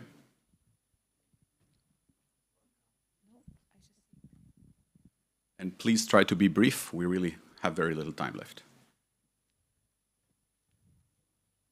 Was just a reminder that 5 minutes left. Yeah. So, Mike. Yes, over there. Mike. Go ahead. Ask your question. Yeah. Okay. I just want to know why it's only in English. I just said the pilot is in English because we all speak English and we know the English Wikipedia rules, which we need to convey in this course. And we don't want to just translate what we do into French because French works differently. Exactly. Yeah. So after the pilot, assuming it works in English, we have every reason to expect it could also work in French. We will also be doing it in French, for sure. Yes, Mike. So I wanted to ask, I mean, this looks really good. I wanted to ask about the resources needed for people to join into this. If you're creating rich AV material, does that mean people have to have a certain quality of internet access to be able to participate? Or are you thinking of other ways like USB sticks to be able to distribute this? Because I can imagine editing on a poor interface. I can't imagine, editing on a poor connection, but I can't imagine streaming on it. Yeah. That will definitely be an issue for some people. Those people will not be able to benefit from live instruction, but each such session will be recorded and downloadable so that they could download it very, very slowly and then watch it. Yeah. Yes. Yeah.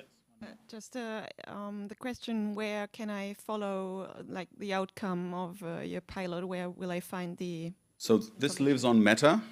In a page called Africa Growth Pilot. We will also be sending the link on the Wikimania chat Telegram channel shortly.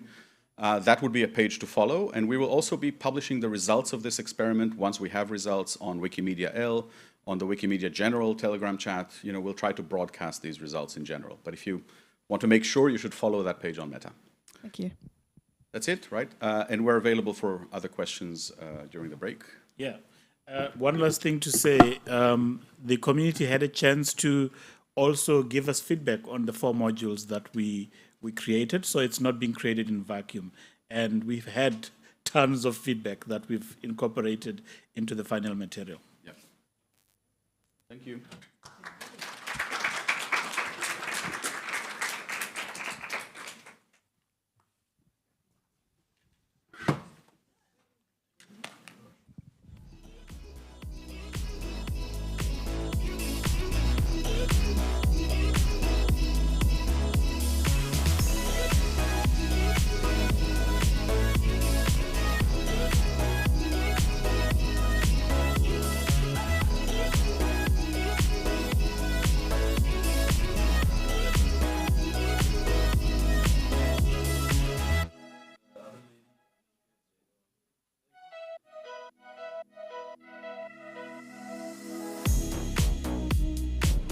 Hi everyone. The second session will start in a couple of minutes. It's going to be via Zoom, so you are welcome to stay. We're going to start broadcasting.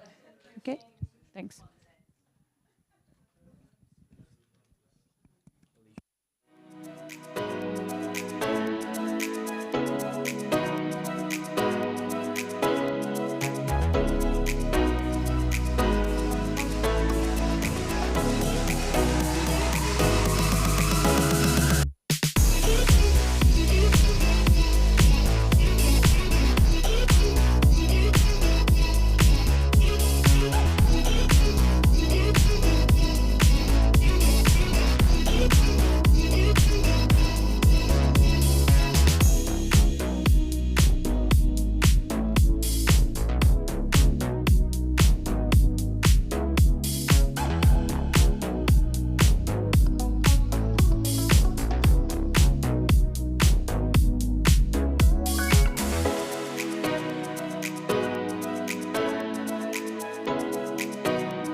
Hi everyone, I hope you can hear me now. I'm very happy to join you today together with my colleague, Josefin Hellerud Larsson. We work at Wikimedia Sverige, the Swedish chapter of the Wikimedia Foundation, and we would like to present a project that we have been working on this year together with a very prominent museum here in Sweden called 100,000 Photo Memories. How do I change the slide? That is a very good question. Oh, like this, perfect. First of all, some introduction. The Nordic Museum, those who attended Wikimania in Stockholm are familiar with it because in this beautiful place we had our final party. But apart from being a great party place, they are also guardians of the Swedish cultural heritage. They work in the field of cultural history. And among other things, they have amazing archives of illustrations and photographs made by prominent Swedish photographers that document how our country, among other things, looked in the past. And they are now running a very, very big initiative to digitize hundreds of thousands of previously unpublished photos that had just been lying in their archives in the basement for many years. And they would like to share those photos with the rest of the world. And we are working together with them in order to, at the same time as they're scanning in the photos, put some of them on Wikimedia Commons so that they can be enjoyed by the community. But another very big piece of the puzzle is that the photos that they are scanning, they often have very little information about them. Like they just have an envelope in a shelf that just says the name of the photographer and the year and something like Stockholm. But you don't know what street is in the photo, what person is depicted, what does it show. And that's why they want to work with the Wikimedia community to crowdsource and to improve the data of the photos.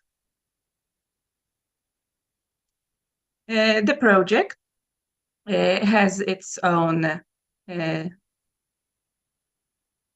how do I change the slide? Oh, I have no idea who's doing this. The project has its own page on Wikimedia Commons, where you can see some thematic packages that we have been uploading. There are some photos from different cities in Sweden. There are some photos documenting the industrial heritage of our country, like old factories showing how people worked in the past. Next slide, please. As I mentioned previously, there is very little information that the museum can provide. And that's why from the very beginning, we have been thinking about involving the Wikimedia community to improve this information. But another very important step is that once people have improved the information on Wikimedia Commons, such as describing the address of the building in the photo or who is the person in the photo, later on that information will be actually reused by the museum. They would like to import the new information from Wikimedia Commons and put it into their own collection management system so that they benefit from it as well. And of course, this has resulted in a lot of discussions with the museum about how to best run a big project like this and how to work with crowdsourced material, because of course anyone can put anything on Wikipedia or on Wikimedia Commons. So for example, how should the museum in their own database indicate that this is crowdsourced information We haven't been able to confirm this, but it looks good and adds some value to the collection. Next slide, please. So as you have guessed from the name of the project, they are working with 100,000 photos, which is a lot, and that is way more than we can and way more than we should put on Wikimedia Commons, because not everything is equally interesting. That's why a big part of the project has been selecting the photos and thinking and discussing what will be most valuable to the Swedish Wikimedia community. For example, in this photo, this was taken in the Saab factory, which makes military airplanes, which is a very big industry in Sweden, and a lot of people are interested in how it has developed. And I guess in every country, in every Wikimedia community, there are military and airplane nerds who can work on improving and describing what exactly is in this photo. Another thing that is also interesting to Swedish Wikimedians are old photos from our cities that show how our buildings and streets looked like. And again, there are a lot of people who are experts on local history and who can pinpoint exactly what's in every photo. Next slide. Here is just a small selection of the photos we have worked on, which show the variety of topics. We have people at work in factories, we have cars and airplanes. We even have some photos from other countries, like in this example, Copenhagen in Denmark. Next slide, please. So how do we work with the community? I would like Josephine to chip in, since she has been working with this a lot.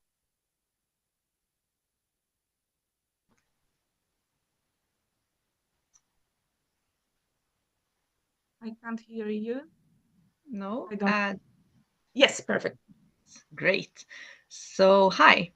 I, as Alicia said, am a colleague at Wikimedia Sverige, where I work as a project leader.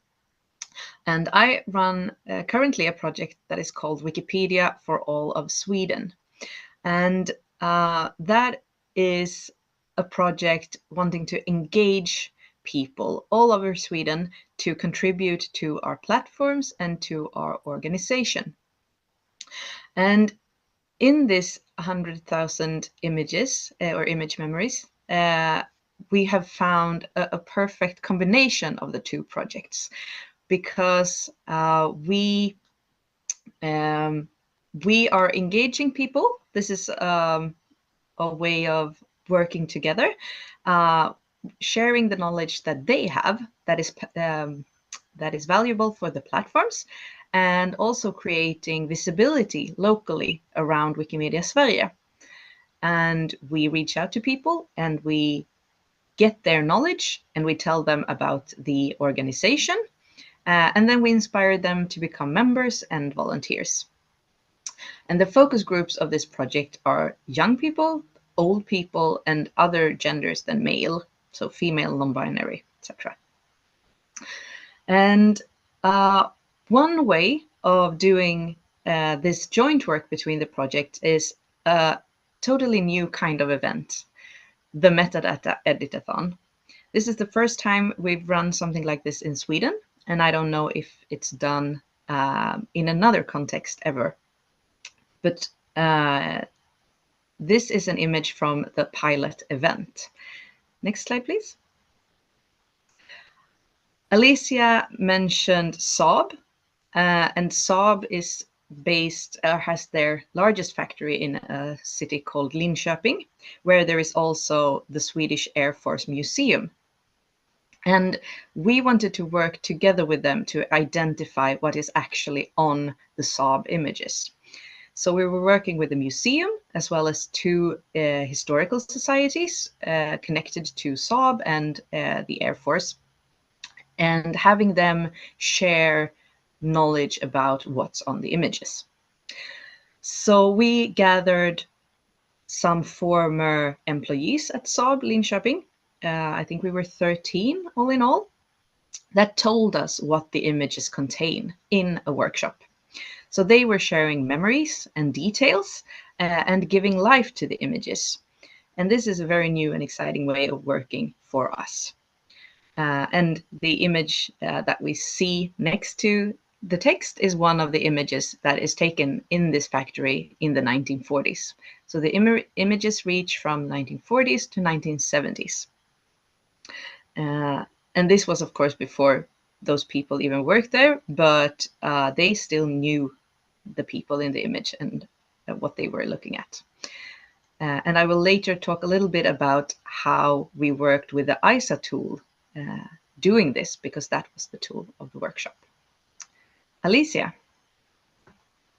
Yes, when working with describing and improving data on Wikimedia Commons, I guess a lot of you have heard about or even started using SDC, that is Structured Data on Commons. It's a relatively new part of the Wikimedia infrastructure, which makes it possible to tag photos on Commons with Wikidata items that represent what's shown in the photo. And this connection between Wikimedia Commons and Wikidata makes it possible, for example, for the museum that will later want to extract this information. They will be able to do it in a much simpler way, much easier than if they had been only working with free text descriptions or categories. Wikidata items can have labels in different languages, so they can extract the data in the language they want. They can even crawl Wikidata to find more information about the item. So, for example, if we tag a photo with a particular airplane model, and that airplane model on Wikidata has the year when it was invented, then the museum can also get that data directly from Wikidata. Since we hadn't worked with structured data on Commons with beginners before, this was also a very interesting part of our work. How do we gather people in editathons who hadn't edited the Wikimedia projects at all and start teaching them structured data on Commons? We used the ISA tool as a tool to add depicts statements. And tell us, Josephine, how it worked out. Next slide, please. Yes. The ISA tool was used by me mainly as a facilitator during this editathon. And it is not created to be this kind of tool. It's not optimal for the workshop method. It's created to run competitions where you identify what is on images. But this is still the best tool there is to do this kind of workshop work, because you get the image on the screen and you very easily get the fields where you fill out the data Alicia was talking about.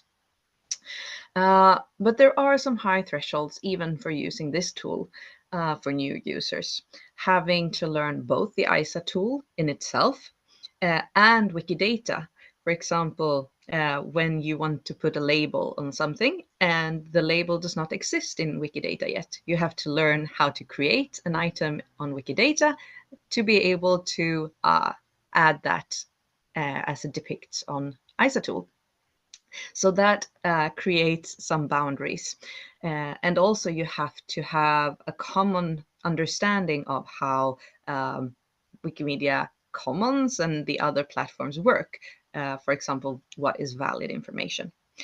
But we were two experienced users that were listening and editing as the and in this case, the target group was, of course, old people that had previously been working. They were about 80 years old.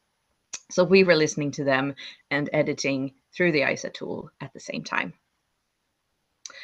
Alicia, will you tell us a little bit about working together? Yes, next slide, please. So what have we learned so far from this project? First of all, this is really a puzzle with many pieces. We are several people at Wikimedia Sverige who have been working on it. We have a software developer who corrects bugs that we found in ISA tool. We have Josephine, who works with education and our outreach and communication. I work with the museum to discuss with them the best format for importing data from Wikimedia Commons to Wikidata. We talk a lot about engaging with the community, which photo sets would be most interesting, and so on.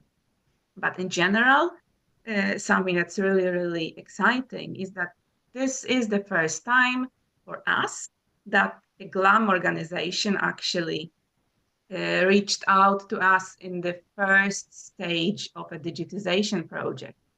Because as it can be an experience of many of you that the regular way is that a museum has a lot of photos on a hard drive or on their website, and they would like to have them uploaded to Wikimedia Commons.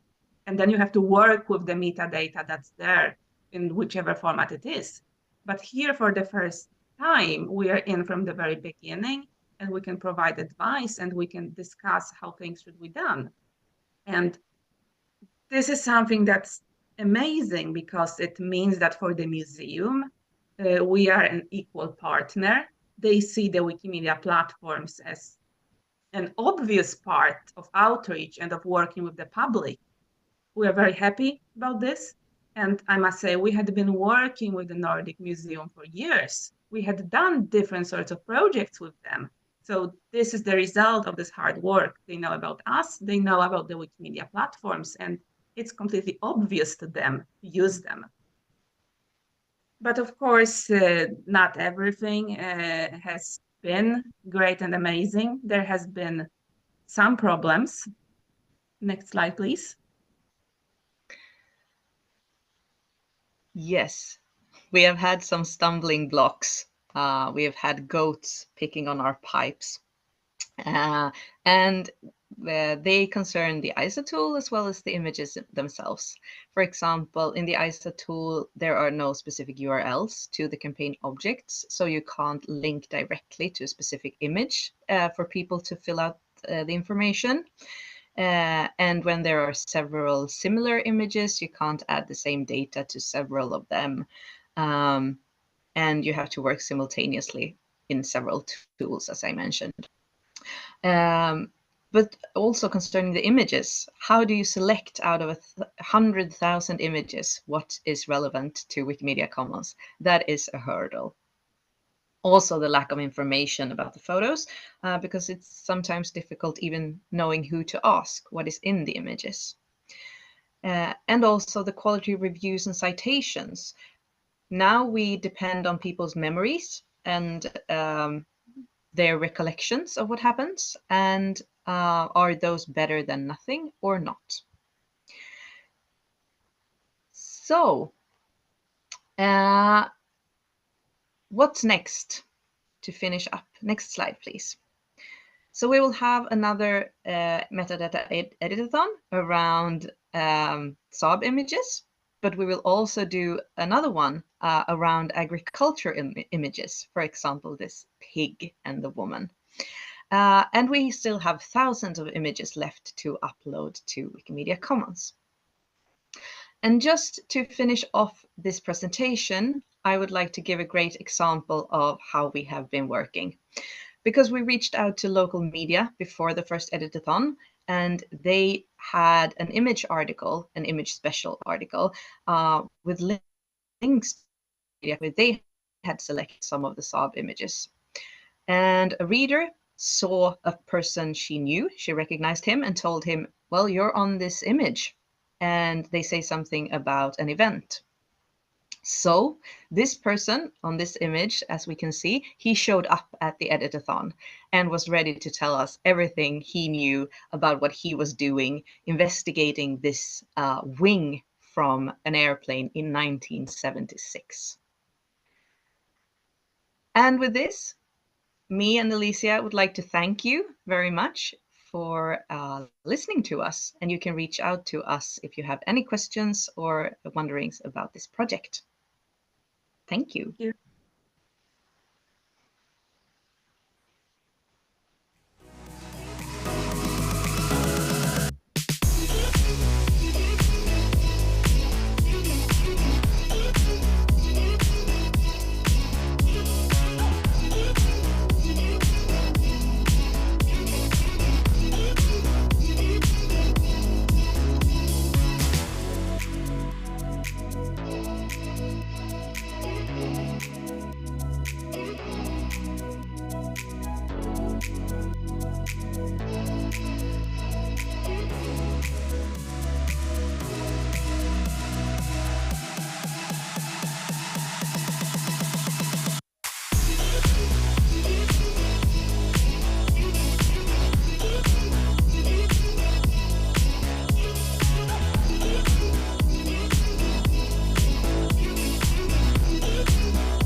Are we good to start?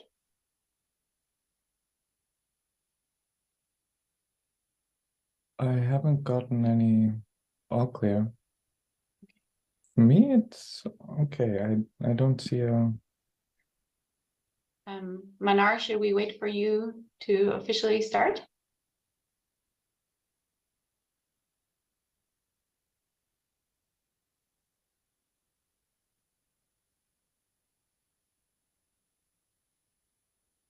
Yes, please start. All right. Well, hello, everyone. Welcome to our session, Building an Initiative for a UNESCO Recommendation on Open Culture. We're absolutely thrilled to be taking part in Wikimania 2023. My name is Brigitte Wisna. I'm the Director of Policy and Open Culture at Creative Commons. I'm here with my colleague Connor Benedict, Open Culture Coordinator. Unfortunately, Jocelyn Miara, our Open Culture Manager, cannot join us for this session, but she's with us in spirit. We're here to talk to you about this exciting initiative that is just taking off. And so this is one of the first opportunities that we have to talk about it in public. It's very exciting. It's one of the activities under our Open Culture program, which I'll give an overview of in just a moment. So our Creative Commons Open Culture program consists of 4 areas. The first one is policy, where we try to influence policy reform to shape policy for the future, to encourage better sharing of cultural heritage and open culture. Our work mainly consists in copyright reform, but we're also building new areas of policy which we think will be supportive of open sharing of culture and cultural heritage. And this is what this presentation is about. We also work in infrastructure, and that is, of course, maintaining and promoting our Creative Commons licenses and public domain tools. You will have heard from our colleagues talking about this at Wikimania this year as well. We also have capacity building programs. We have our CC certificate, one that is specifically designed for GLAM, so galleries, libraries, archives, and museums. We offer consultancy and training, and we work towards community support and engagement. And this presentation is also part of our outreach to you, our wide community, to help us in achieving our goals.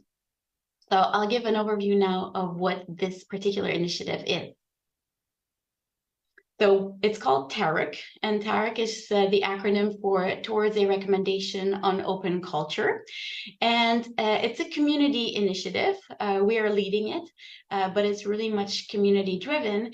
And our overall aim is to develop an international policy framework. So we call it a recommendation, but it could take other forms eventually, we'll see.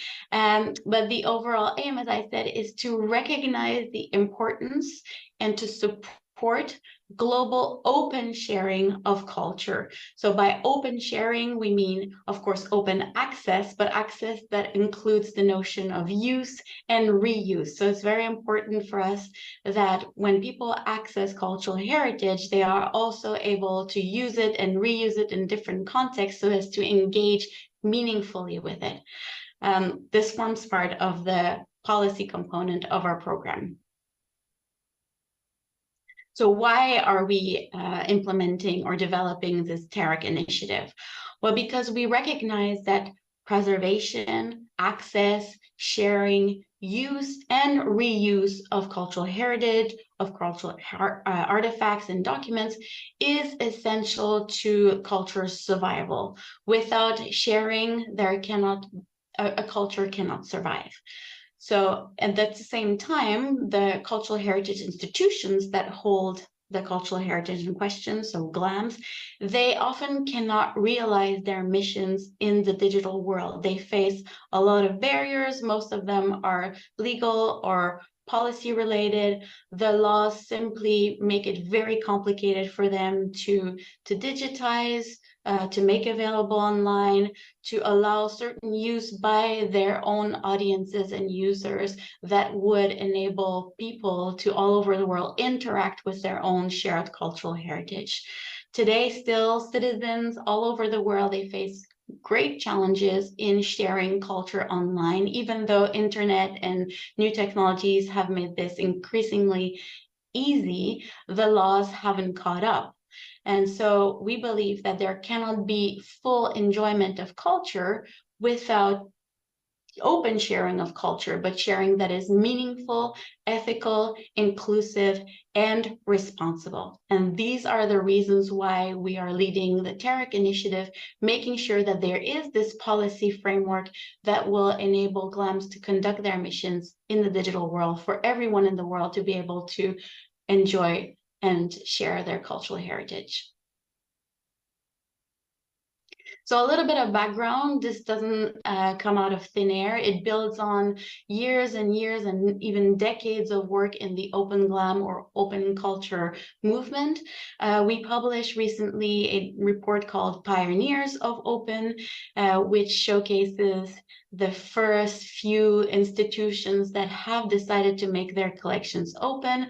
And since then, huge strides have been made. I'll mention the Open GLAM survey by Andrew Wallace and Doug McCarthy, which tracks all the institutions that have open policies, that give open access to their collections. It's huge, but by some accounts, it's still about only 1% of the world's cultural heritage institutions that make their collections openly accessible. That's because major barriers and huge challenges still remain.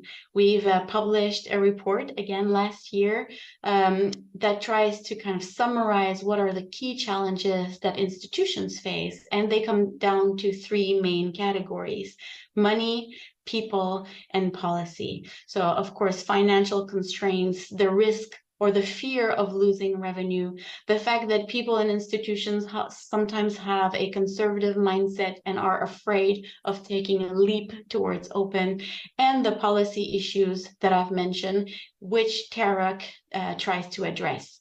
I also want to mention the Mondia Cult Declaration that was adopted in September 2022 by UNESCO in Mexico City. And this is a breakthrough in cultural policy because for the first time, culture has been declared a global public good. And so we think that in order for people to enjoy culture as a global public good, there should be a recognition of open solutions, of better sharing of culture that will help people being able to enjoy it as a public good. Why do we call it a recommendation? Well, because we kind of follow the model of the UNESCO recommendations on open educational resources, or OER, and open science. They were adopted in 2019 and 2021, respectively. And we see that there's a huge opportunity for a similar kind of instrument in the field of open culture. I also want to mention the Universal Declaration of Human Rights that recognizes, that enshrines the enjoyment of culture and participation in cultural life as a fundamental human right. And we think that through a positive recognition of open culture, that right will be easier to enjoy for all citizens. And the other, I guess, important international framework in which this fits in is the Sustainable Development Goals that were established by the United Nations a decade ago, where culture is underpinning actually all of the 17 development goals, but where efforts are currently made to make culture a goal in and of itself. And at Creative Commons, we fully support that, that movement. I won't go through the whole list of our TERAC objectives, especially since they're still in draft. We've come up with a few that you can see on the slide.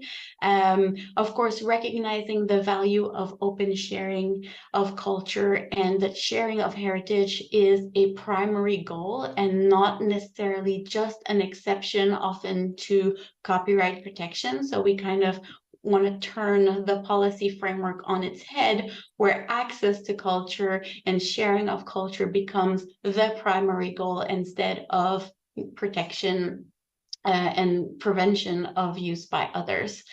We want to promote open source software. We want to uphold and protect the public domain. We want to promote accessibility for people with disabilities. We see how this could empower marginalized groups, including young people, women, indigenous peoples. But at the end of the day, we see this as ensuring that everyone's fundamental right to participate in cultural life and Article 27 of the Universal Declaration of Human Rights is protected and upheld. So our role with this initiative, it consists of three main things: to create, to exchange, and to collaborate. So in terms of creating, we co-create resources to raise awareness, to share knowledge, and to spark new ideas. We'll give a list of the resources we plan on publishing or co-creating first in a moment. We also exchange, so we nurture spaces to hold global and local conversations, to exchange real life experiences that really then build our more top level aspirations. And we collaborate. We aim to build networks to empower communities of like-minded open culture enthusiasts, and I'm sure there are many in the audience today, to stimulate collaboration so that we can coordinate our efforts towards our common goals. And I'll pass over to Connor. Thank you. So in May of this year, we hosted our first Open Culture Roundtable on this subject. We gathered about 40 experts from around the world in areas such as policy, open culture experts, and 40 experts from various fields. The day was a series of facilitated discussions on subjects such as the history of open culture, where we dove into the key milestones and achievements, such as Brigitte mentioned, the other UNESCO recommendations, but also the development of specific tools for GLAMs, such as the CC's public domain tools and the Wikimedia in Residence program, for example. Then our second conversation was a bit of context mapping, where we talked about our collaborators and the different stakeholders, such as Wikipedia and the other Wikimedia projects, and more large influences on the context of open culture, such as policy trends and social trends that should be taken into consideration. And our third conversation on the day was looking, where do we want to go? So vision building and bold steps, ideas for where this should end up, and kind of the long-term thinking and the things necessary to get us there.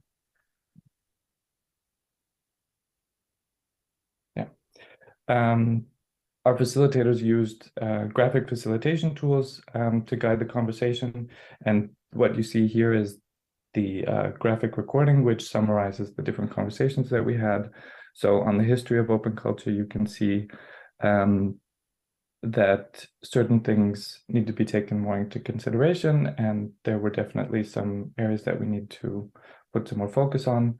In context mapping, you can see that we some areas such as building bridges in our network, and what the role of open culture is to create clear goals.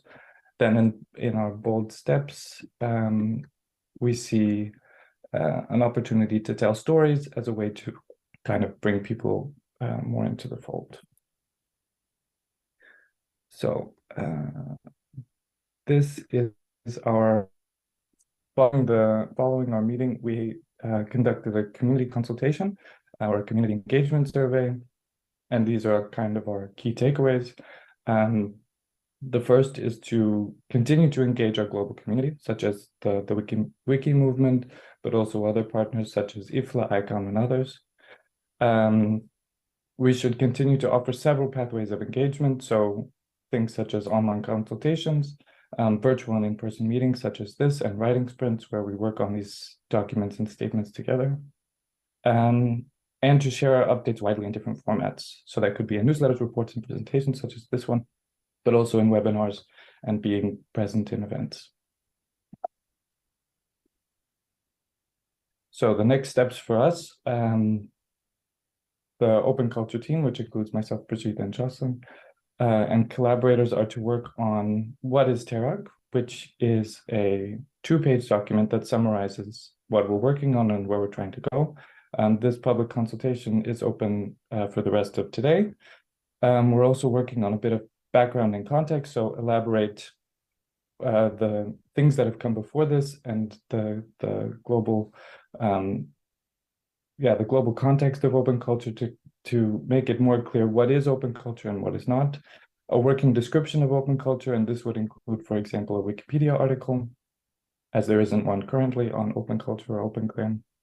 And lastly, or following that, a values and principles document, which we are going to get started at the CC Summit, which is at the beginning of October, to kind of say what is the foundation of the work that we're doing. And the objectives and outcomes are also part of this 2 pages that we're working on currently. So how to get involved? First and foremost, one way to get involved is through the Open Culture platform, which is, we host monthly meetings, but there's also a mailing list, and there's a series of working groups, both on this TERRA initiative, but on various other areas as well. And there's an annual activity fund where we support various initiatives kind of all over the world. Another way to get involved is to contribute to the working groups, as mentioned, and to the documents we're working on. So that includes drafting, commenting, but also very importantly, translation, so that this work can be disseminated more globally and be accessible in that way. And lastly, to connect us to your UNESCO National Commission, because that's one area that really is easier done from a local context than from kind of remotely. Over to you. Thank you, Connor. So if you want to get involved, don't hesitate. Get in touch with us. We have created a dedicated email address called culture@creativecommons.org. I, as well as Jocelyn and Connor, will receive your message. So feel free to ask us any of your questions or say how you would like to get involved in this initiative. The link that you see at the bottom of the screen is our main webpage on the Creative Commons website. It'll give you this overview of our open culture program. There's also a dedicated resource page that you'll be able to see where many of our key resources are available, often in multiple languages. We also welcome translations, so we have a specific translation effort to make sure that our resources reach the most, as many linguistic communities as possible. So really super excited that the Wiki community gets involved in this. Don't hesitate. I realize that there is not really an opportunity to ask questions during this session, but we stay at your disposal and really look forward to hearing from you all. So thank you very much for your attention and enjoy the rest of Wikimania. Thank you.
we can, might as well.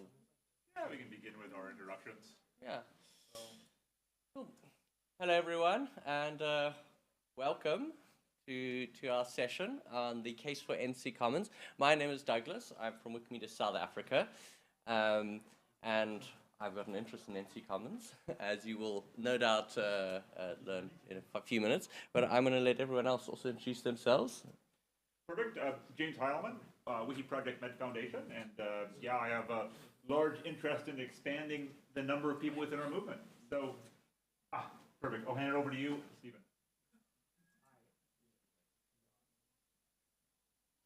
Hello, I'm Stephen Laporte. I'm a lawyer with the Wikimedia Foundation and a general Creative Commons license enthusiast.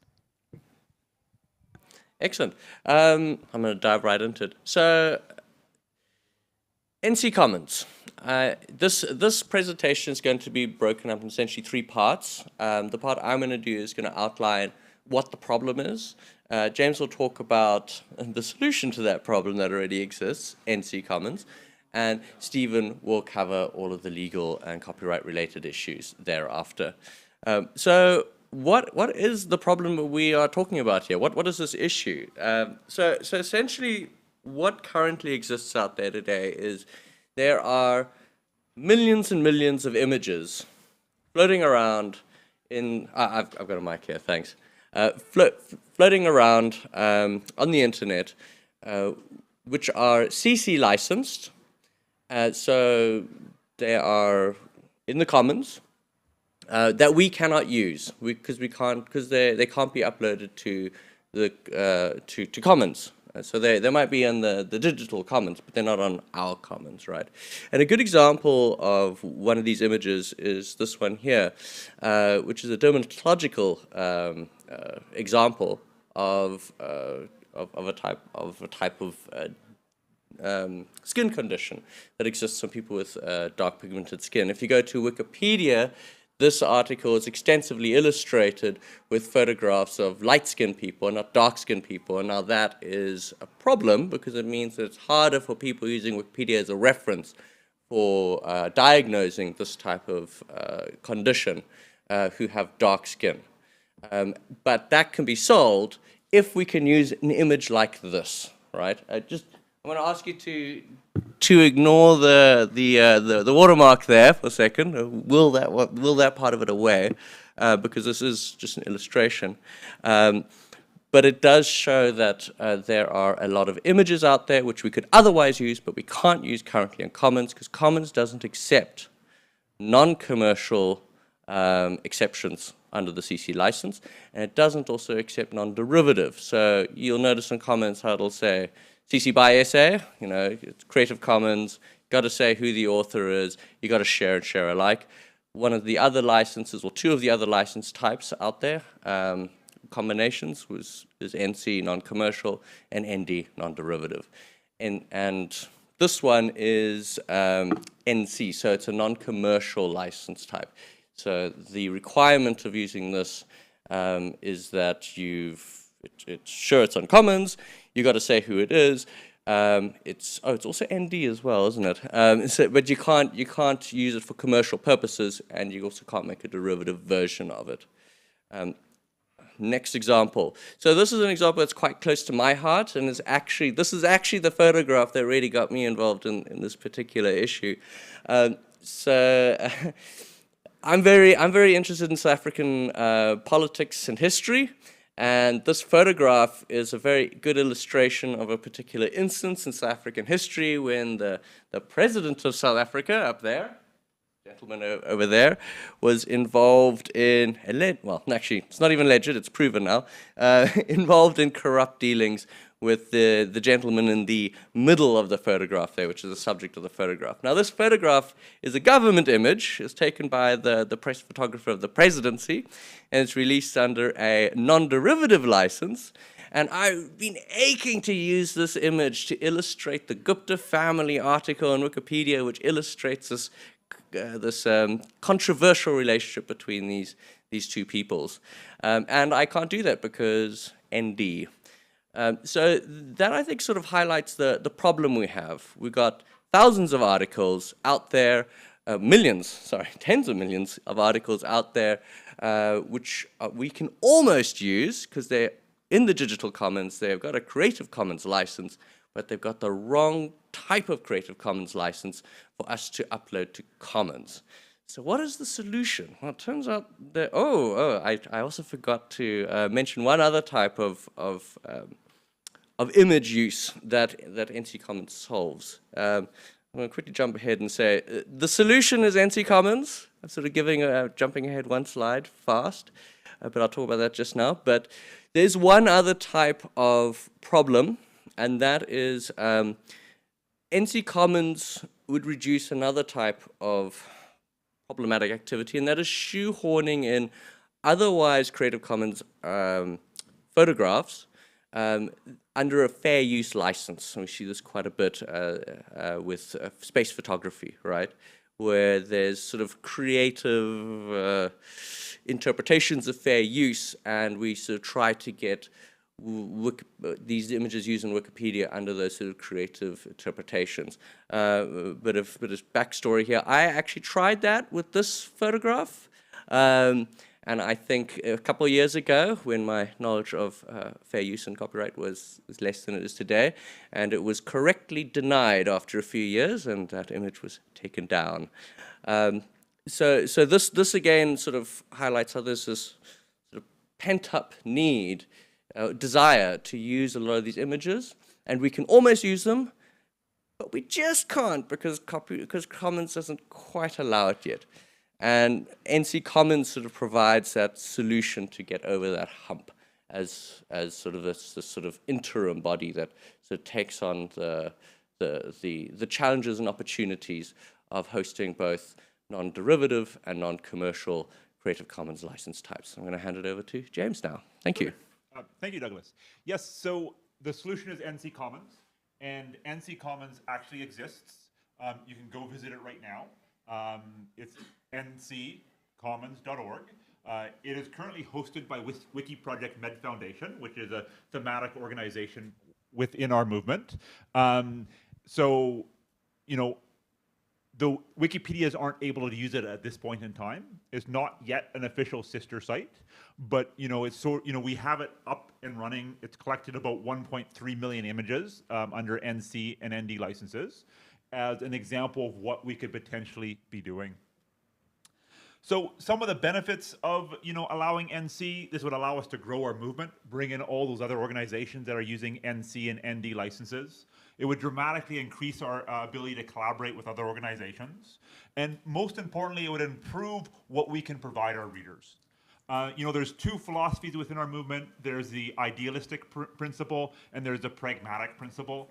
And yes, we all agree that NC is not a great license. ND is not a great license. But this is the reality we find ourselves in.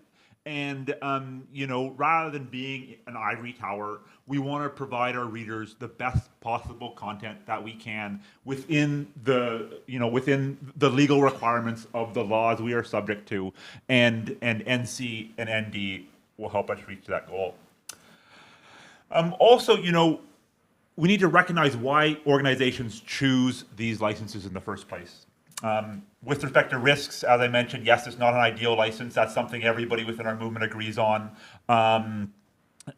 There's also concerns that allowing NC might decrease the pressure we put on organizations to drop the NC entirely. But it's also the opportunity to bring these organizations in and show what being part of our movement can give them, and then maybe once they become more involved with us, once they have taken their first little steps within our movement, then they'll be more willing to engage with us and potentially drop that NC down the road. So with respect to some of the major uses of NC, as Douglas mentioned, there are currently tens of millions of media files in large collections under NC and ND licenses.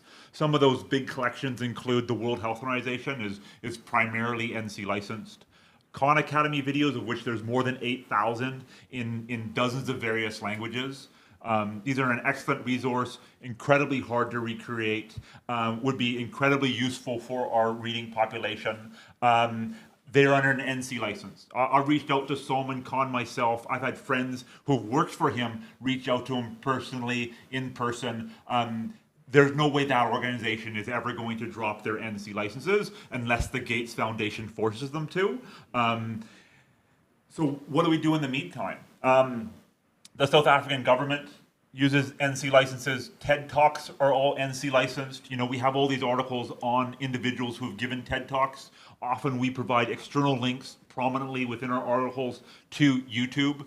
And we're sending our readers off to some other site. We're exposing their personal private information to Google. This here, allowing NC within our movement would improve the privacy of our readers as well. The Government of Canada, specifically Health Canada, is using NC licenses. OpenEye, which is a subdivision of the National Institute of Health, has nearly 1 million NC and ND licensed images. And then finally, half of open access journals are NC or ND licensed. So it's a major license out there, and something we should be careful we don't ignore. So with respect to a little bit of history, discussions around a central repository for less free images have been taking place since at least 2014. A prior draft of our 2030 strategy contained the text, photographs which are marked ND or NC could be made available for use with proper attribution and licensing notices. So there was a large group of people within our movement see NC as being one of the ways we can move forwards. A different group felt that we shouldn't put NC material onto Commons itself, and we agree with that. We think that we need a separate repository to host this sort of material. And then finally, Wiki Project Med Foundation thought this was a great idea, so we went ahead and we launched it in March of 2021. Excellent. So I want to hand this over to our legal colleague, Stephen. Yes, so we've been talking about NC for about 10 minutes. I thought it'd be good to actually talk about what NC actually means. So we have a whole suite of Creative Commons licenses. The ones we use on our projects now are the attribution and share-alike versions of the license, but Creative Commons also makes available licenses that restrict the use of the content for commercial purposes. So it's important to just put a caveat on that. That's a restriction on the use of the content that is being licensed. It's not a restriction on who uses the license. You don't need to be a nonprofit to use the NC license. You just can't use it for a commercial purpose. And similarly, being a nonprofit isn't all you need to be. You need to continue to use it under that commercial purpose. So what exactly is a commercial purpose? This is a term that is somewhat ambiguous, and it hasn't been heavily litigated. There have been court cases on the use of the NC license, so we know a little bit about what the contours of what is allowed and not allowed. And Creative Commons gives us this guidance saying not primarily intended for commercial advantage. So there's a lot of different reasons why people use the NC license. James talked a little bit about some of the ways people use the NC as an entry into the Creative Commons space. So there's sort of a path that people can follow and a sort of a soft introduction to Creative Commons licensing that people can get through NC content. And there's also this question of whether or not there can be any exchange of value. Can you use an NC license in something that is sold? I think these are the sorts of questions that will need to be answered in order to ensure the content is fully available. And this is one of the reasons why I think people have shied away from using NC content to date, because they have questions over what this actually means, and they see this ambiguity as a cost. But the cost is also not making content freely available, and we've talked about a few of those use cases before. James can talk a little bit about what English Wikipedia has discussed for NC so far. Okay, so, as the current situation on English Wikipedia, so there are some NC images used on English Wikipedia, but they're all used under fair use rationale. And as Douglas mentioned, they've basically concocted these complicated fair use justifications for using these NC images, and they're using them at lower quality. But really, we could be using these images at higher quality with much clearer rationale by just accepting the use of NC. I'll hand it back to you to discuss policy. So I think the real question here, you can divide up into two sub-questions.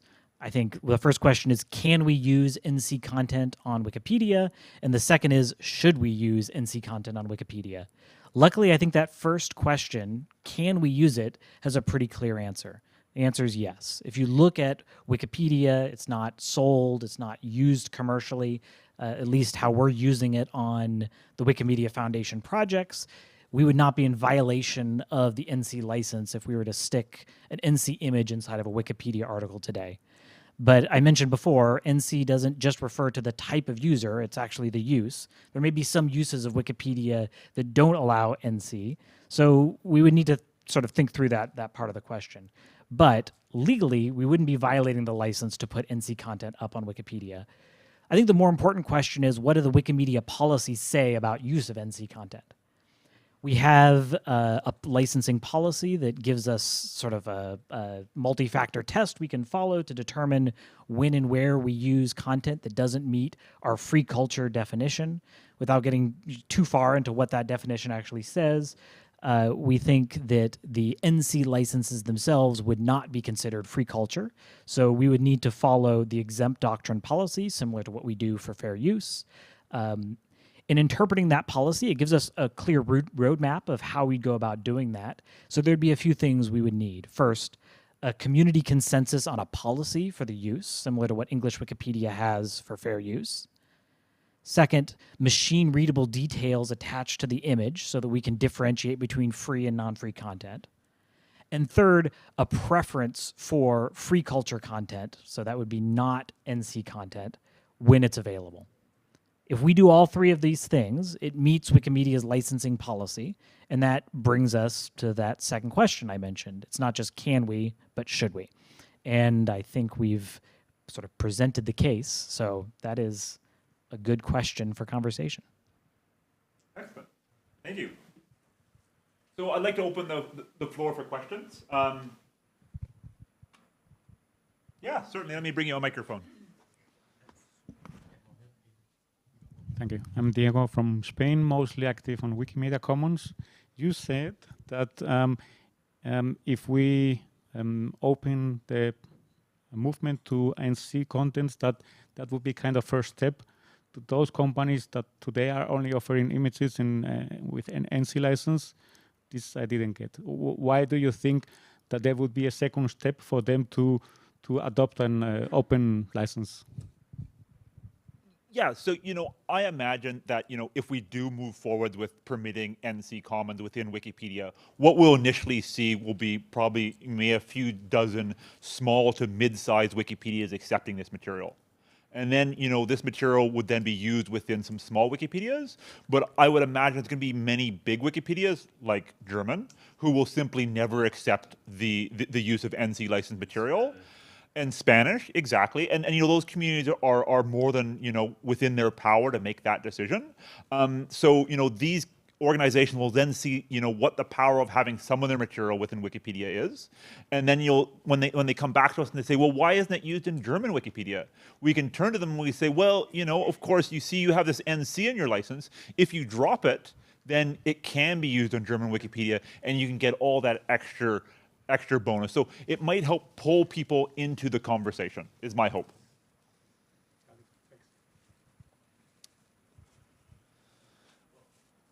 Certainly. Let me bring you a microphone. I don't quite get it. Is it the German community that says we can't do NC, or is it German law that says we can't use the NC? And that's why we're not using it.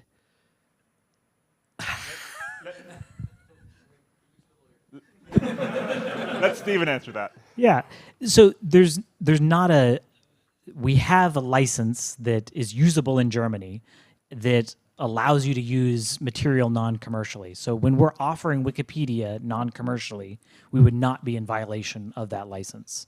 There may be some things we may want to do with Wikipedia that may be considered commercial, but sort of the non-commercial availability of Wikipedia would not be in violation. So the real question here is less, does this violate the law, but does this violate our principles? And our policy here gives us some guidelines in making that decision. Yeah, and you know, on that point, you know, I've had many discussions over the last 15 years with the World Health Organization trying to convince them to adopt a better license. And they said, well, all of our material is NC licensed. You guys can use it. The only people stopping you from using your material is yourselves. Then you could go right back at them and say, the only person stopping you from changing your license is you. True. Hi, I'm Jack and I'm mostly active on Italian Wikipedia. When the foundation made the new licensing policy in 2007, we made, of course, our policy for our project. And it is slightly different from the English one. For example, we don't accept fair use, but for example, we can use non-commercial images, but just in a few cases, of course. So, for example, we might have no problem probably using images like the one from the ESA, for example. So, but here there are two different possibilities. I mean, one is changing the policies on English Wikipedia, for example, and it is very different to create a new project, to move the project under the Wikimedia umbrella in order to allow a lot of images to be used. And I mean, even if, of course, we don't need to sell the DVDs to earn money from DVDs, but for example, still, I don't know, maybe I want to publish an handbook of medicine, I don't know, and I want to earn money from it, and I couldn't be able, I would not be able to use the image, the image that you show up, and also the image was ND, so I wouldn't be able to remove the watermark, for example, because it is ND. So I mean, there might be some little things that it could be easily done. Maybe not easy because it's not easy to change the policy of the policy on English Wikipedia, but other things could still not be done. Okay. Yeah, you know, one thing that would have to come as part of this is the ability to download all of a Wikipedia in question without certain subtypes of images. So, you know, already you can download all of English Wikipedia without video. You know, you should, you know, and then we just make systems where you could download all of Wikipedia without any NC or ND licensed material. That's not that difficult to do. I think we have a last question from Kat. Oh, Kat gets, we'll give one more question to Kat, and then that's going to be it, and the next speaker is going to begin. So I feel like this is more of a comment. I'm sorry. So I guess I will say how I feel about this from a CC perspective. And it's mostly like I am not enthusiastic about it, in part because I think that most of the entities using non-commercial are doing it wrong, and I think that that's an opinion that you actually share. Mostly because, you know, I campaigned about 10 years ago to change the name of non-commercial to commercial rights reserved, and nobody liked that name change because non-commercial is such a good branding. But I do think it would have given people a better idea of what it does. And a lot of the people who use it are, and the institutions are afraid of like things being done to the images that, that might not be done by commercial entities. And I think they're actually wrong about the commercial, non-commercial being the thing that will stop the things they're afraid of. And maybe even if those images are more widely used within the project, they'll find that out in ways that they don't want to. So from our perspective, I think CC will always be on the side of like trying to advocate those things to change rather than being enthusiastic about letting them keep it that way. Otherwise, like, one of the things that I think is special to me about the Wikimedia project is that it is available to reuse, and even commercially, like there are a lot of things where it's useful to like repackage and do work on the content in the projects that it's worthwhile for somebody to do if they can make a little money to do it to justify their time, and that's the thing you can't do with a non-commercial license, so that's what I'm afraid of stopping. And you know, this will only ever apply to tech or to media files. This wouldn't apply to text, so the majority of what we do would still remain entirely open. I think we're required to end. Can I add a third point? I think we're required to end, but okay. Okay, I would like to add a third point to that list. In some jurisdictions, you will have a situation where with every court ruling, the assessment whether commercial, this NC license are allowed in Wikipedia projects or not, will switch around.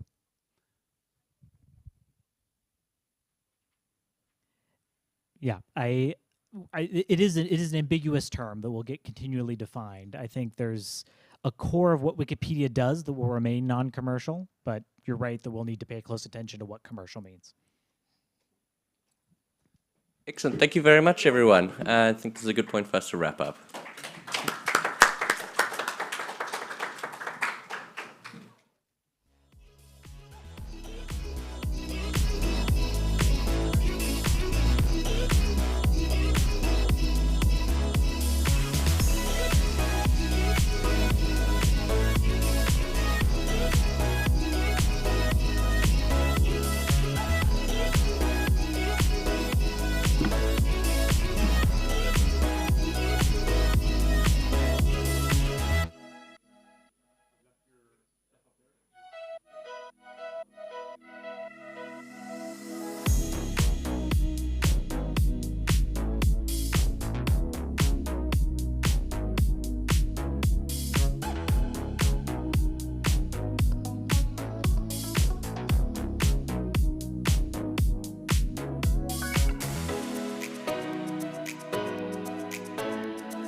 Hello, everyone.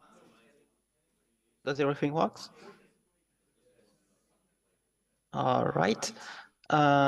So welcome to this presentation about how to free copyrighted media for Wikimedia. Next slide, please.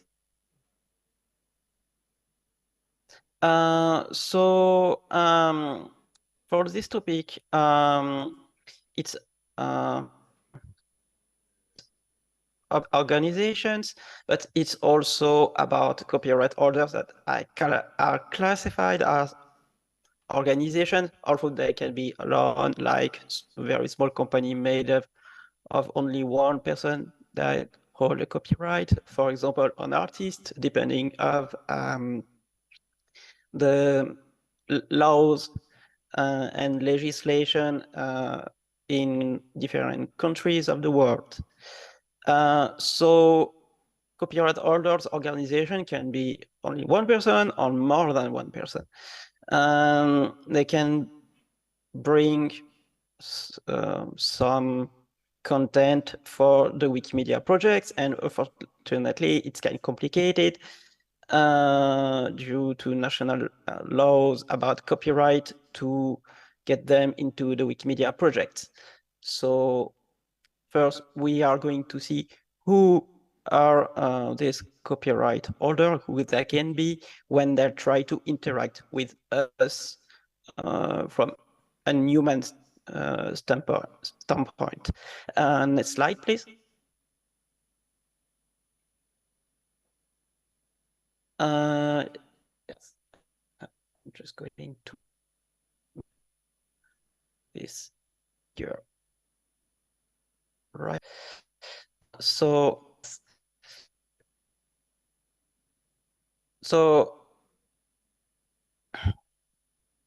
yes, the creator can be also, there it's a creator, there it's a third party. It can be a notable person, for example, on Wikipedia, since it's the most active and visible project for people visiting the projects from the web when they don't know the projects. It can be a paid editor, like an employee, a lawyer, and an agency, for example. It can be an artist, can be a writer, can be a professional photographer. I'm going back to this later. It can be a fan, a friend, someone that has been entrusted to post pictures, for example, for an article for a friend that has their article on Wikipedia. It can be a clam, it can be Wikimedia chapter, for example. We got in Wikimedia in France, since I'm yes, I didn't present myself. I'm James Quire, and I'm simple member of Wikimedia France, and I'm and I'm contributor on the Wikipedia in French since 2009. Right, next slide, please. So who had copyrighted media? So you can get well, so sorry, so it's a duplicate. Next slide, please. Why solution and IDs? Oh, it's not solution. It's what type of files? The correct slide.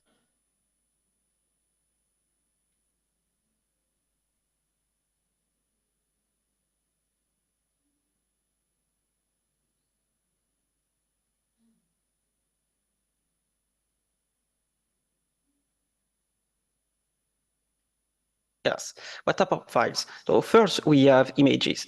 We have full or excerpt of costume, physical products and services, covers and posters, screenshots, newspaper, magazine, books, stamps, digitized catalog, outdoors images, portraits, sculpture, graphics, and so on and so on.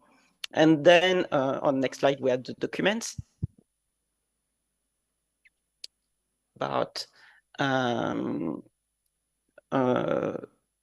same full or except of fiction, graphics, press kits that are some kind of documents given to the press with pictures and some kind of text to promote, for example, movies. You can have maps, tabs, you can have slides, and so on. You can have sound files too.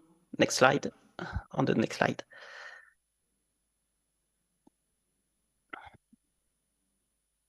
With outdoor records like sound of birds, voices, music, songs, radio shows, podcasts, etc. We also have file types that are video too. On the next slide. Yes, full or except of fictions, trailer, live records, presentations, TV shows, movies, those things. And finally, we have 3D files on Commons with a full or parts of cultures, graphics, plants, maps, people, characters, and scenes. So, so now I'm proposing you to see a little how the typical, what's the typical, not travel, but ordeal of the copyright holder or professional to add media on the Wikimedia projects. And it doesn't begin on Commons, since Wikipedia is the most popular option. And I'm going to use examples from the Wikipedia in French first, since I'm the most familiar with it, and there is no there is no fair use on the Wikipedia in French, so I think it's kind of a good reference to show how it can work on most wikis.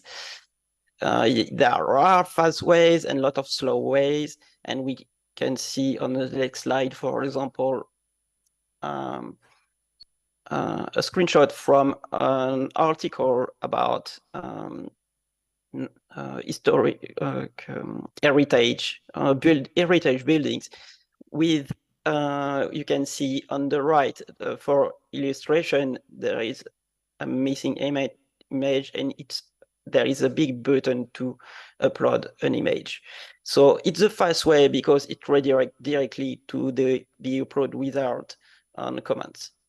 But on the next slide, you have the option for something very, very difficult with you get help pages and you have complicated explanations. For example, let's see on the next slide. Yes, an article about it's a biography about someone from America, and on the info box, it's written, une illustration sous licence libre serait la bienvenue, which means in English, an illustration under free license will be welcome. And there is no button, but if you click on this, you get the help page. And then you can, on the next slide, you can see the famous help page. And then you can finally access to Wikimedia Commons on a small link, which is on you can see on the next slide. And you have a nice button to import the image on the right. So just to access Wikimedia Commons, you already got a lot of steps, and it's counting on the info box, and not every article on Wikipedia has one with a proposal and a suggestion to upload something. So let's see the upload wizard on the next slide. Yes, so you can see something.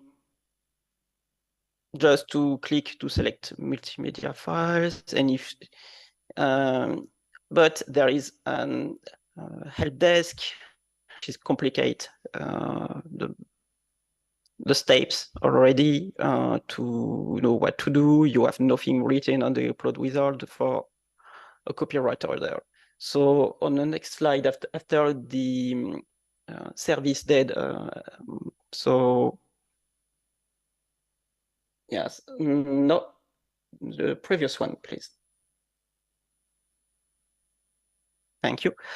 So here is when you upload an image command, you have written release rights in English, which is totally frightening for copyright holder, because they might think that it's just going to send the content in the nature and live its life, and there will have no control over illegal use, for example. And so you have this file is my own work, or this file is not my own work, and then you can scroll down and see on the next slide. Now tell us why you are sure you have the right to publish this work. And you have, and you need to click another reason not mentioned above. And license is about the following wiki text. This is totally just gibberish for the layman. The people are not familiar. And you also have a link to copyright tags, but it's also another issue. So now we are going to assume that they successfully uploaded something and it's not properly done.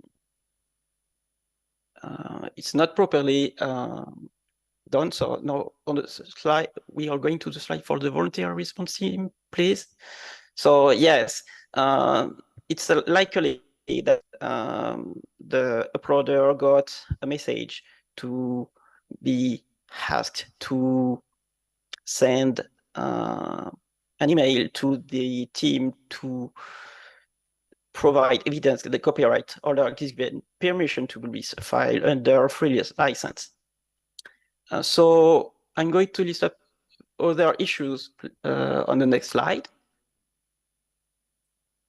So there are issues with companies confusing marketing with the goal of the projects. I think it's one major issue for companies that don't get an organization that don't get, it's not a free promotional tool. None of the projects are. You also have people and organizations that are unhappy with the content of the Wikipedia articles about them, fortunately, and we can't do much about this. You also have people and organization lawyers not realizing that the Creative Commons license doesn't affect trademarks, brand, or competition rules due to the freedom language around this to free the files and free the content. And sometimes it's kind of scary for people that are copyright holders or are paid to do something with that. You also have the voluntary response team processes that are reactive instead of proactive, and it put the uploader in a punitive position. You also have copyrighted media getting hidden on commons without storing much information about what it is or who holds the copyright, who we could convince, but Creative Commons license on it if on the right. And on the next slide, we are going to see solutions and ideas. Two types of solutions and ideas. One, to have the media imported by the copyright holders or their representatives on their own. And the second option is to get the media imported by volunteers. And some solutions and ID might affect these two types. As we can see on the next slide, for example, maybe there could be a GLAM partnership on the local or global scale. There could be, if a copyright holder got, yes, it's only fine if a copyright holder got archives or museum department, so it's not for everyone. Maybe expanding the content partnerships, but I've asked a few people and they were not sure if private companies were in the scope of this hub or not. Maybe link to external images on the Wikipedia articles, since it's a main gate to this content, and insert buttons linking to an uploading wizard page for copyright holders, specifically for them. Or more advocacy and explaining the projects to legal and marketing or PR teams of companies and other organizations that are not for profit. You could also have user-friendly uploading page of comments, as we had seen previously. I'm going to do fast. Uploading page with links for professionals at the top, FAQ page, advocate the CC license, and on the last slide, starting with smaller companies, or asking for proper licensing on YouTube. And maybe a volunteer team or workshop for this, and template and resources. That's all. If you have maybe one or two quick questions and ideas.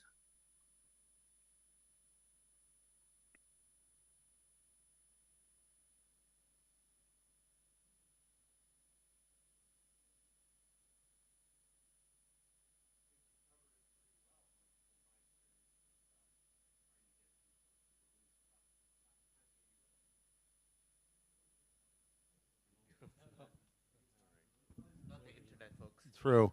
I'm just going to say that I think you covered it pretty well.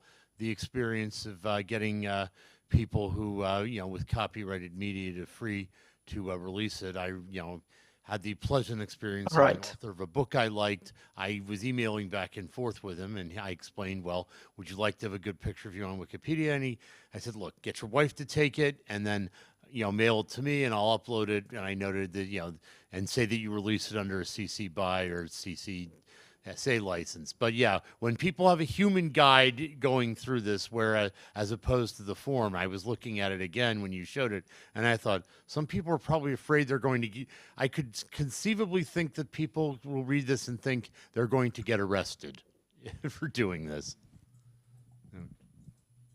Anyone?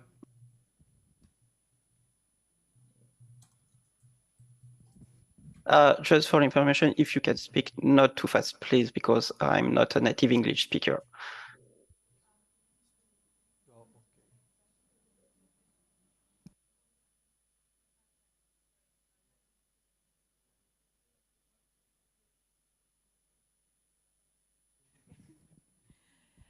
Thank you Anyone very else? much. We have to move to the next session. We are sorry, but I guess you can share your contact later through the platform, and people will contact you. Thank you very much. Thank you, everyone.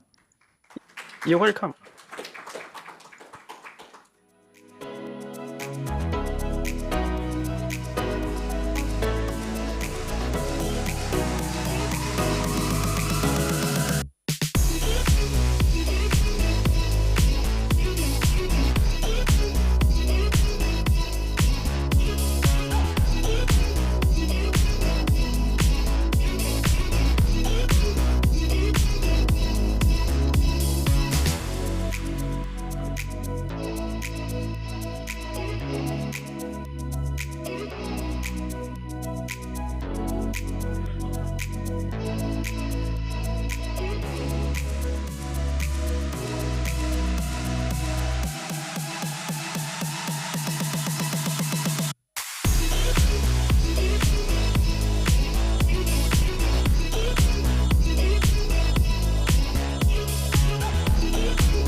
Are we live?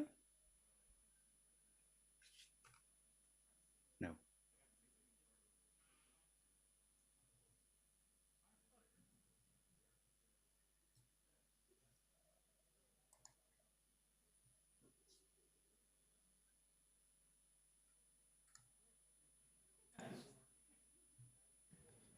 Jan, you're good to start? All right. Thank you, and welcome to this session with Add Your Country to the Wikidata Wiki Project Gov Directory, I think is the full title. And me and Albin here today. Can we get Albin on screen as well? We'll today try to add an entire country to Wiki Project Gov Directory. And here is the page where you start. It's linked from the Etherpad that is also in the session chat. And here's how it looks. And what we're going to see down here is a number of different countries. I'm going to click in on one of these just to show you what it is. So for example, Sweden, which is very well modeled. I think we have everything in there. How it looks, you can see there are agencies of different levels. Sorry and to the idea disturb with you, the Jan. entire project. Sorry, could you just make the screen a little bit bigger? Sure, yes, I can zoom in a little bit. And of course, the entire idea with the Wiki Project Gov Directory is to collect all the government agencies of all the countries in the world. Just a little bit ambitious. Just the right amount of ambitious for Wikidata. Exactly. Yeah. And we'll take a look at a newer thing like Iceland here, which is not as well built. There's still the little template here in the top, some useful links. We have the ministries coming up, some courts, local authorities, and some coverage here. So we're going to go through this and see how we can do this for an entirely new country. So starting from scratch here. And there's this list of Wiki project country subdivision, which you can take as a starting point to find out, is my country already good? And this can be a lot of work depending on what the state of Wikidata is.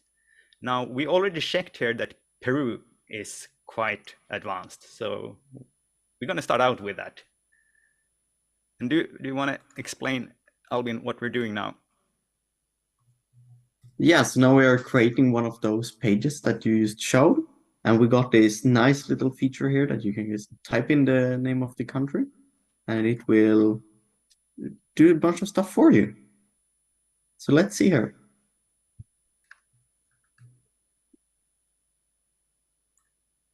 There we go. We get this little template here, and we have to know that Peru is Q419, of course. Do you know that by mind or? No, I have cheating notes here. Oh. No, some people in the countries that. Yes. And then, of course, here, every time it says country, we will change that for Peru. And we're going to go in here sometimes as well. And here I already know that this is going to be 19. And here it's going to be 196. No, not the first level. That's just hello. 25. May I ask you to explain in a few words what you are doing and why? What's the benefit of having a country in a Wiki project Gov directory? Because I'm lost. You start from I mean, what's the aim of it? Can you maybe elaborate a bit? The aim is to get Wikidata fully covered with all the governmental agencies. And of course, we want to have full coverage for Wikidata because we want to have info boxes on the different, because all of these are notable. So that's why we're doing it. And this, the Gov directory is just the name, like the country, Wiki project country subdivision is a project name. So that's why we're doing it. Okay, so the purpose is to have a nice info box in the Wikipedia articles for each country. Not only for each country, but for each municipality, each province, each county, each government agency, environmental protection agency, each court, and so on. So there's going to be like thousands and tens of thousands in the end. Only for Sweden, there's like 768, I think. Oh. Okay. And there's numbers that Jan is typing. For it was 19 ministers. We add those numbers to really keep track of how many ministers, for example, we expect the country to have. Okay. Okay, thank you. And here I just added Peru in a couple of changes here in the template, which we got. And when I publish this here, we have the starting point for Peru.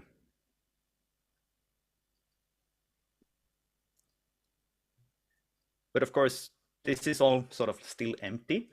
And I really would say that don't go start empty pages like this if you not intend to keep working on them, because that's just going to make it hard to keep track on where work is actually happening. But if you're about to add the query for all the ministers of Peru, of course, or for your country, then go ahead. So we have done the little bit of the chef trick here, and we've already written this query. And I'm going to zoom in a little bit more here so you can, oh, no, that was out. Hello, good afternoon. My name is Khadija. I just want to know what is the use of putting up the countries for Wikidata if there is no Wikimedia in that country. For example, if a country does not have Wikimedia, so what is this has nothing to do with that. This is what we're going to display, like where we're going to see this. Like even if there's not a Wikimedia in that country, there's still going to be articles about the things on Swedish Wikipedia, on English Wikipedia, on French Wikipedia. And of course, we want it on Wikidata anyway. So This has nothing to do with the Wikimedia affiliates and chapters like this. So of course we want to have articles on ministries of Peru in all the different languages. This is not just for the chapters, no.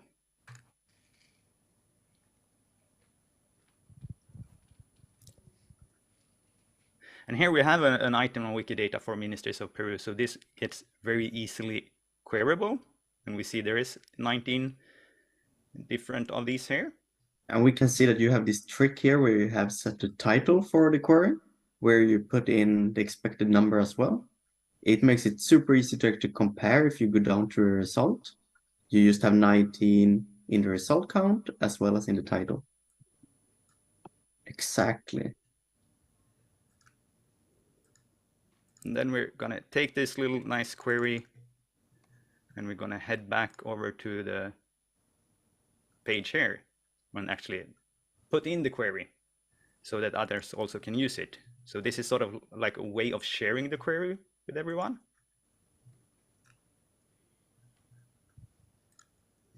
And a great thing to do here, in case you have the ability, is to add a source, preferably an official source for this count number, because they also change all the time when they add ministers or remove them and so on.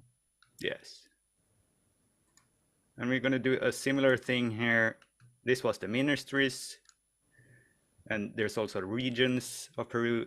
It should be 25, it said on the country subdivision. And here's the region. So we'll see. Hopefully this hasn't changed since yesterday. No, it seems to be correct still. So these are the different regions of Peru. And then we can also go grab the query here, go back over here. And for each of these, the template just says first level because the name of these are different in all countries. But here we can say regions now when we know that it's regions.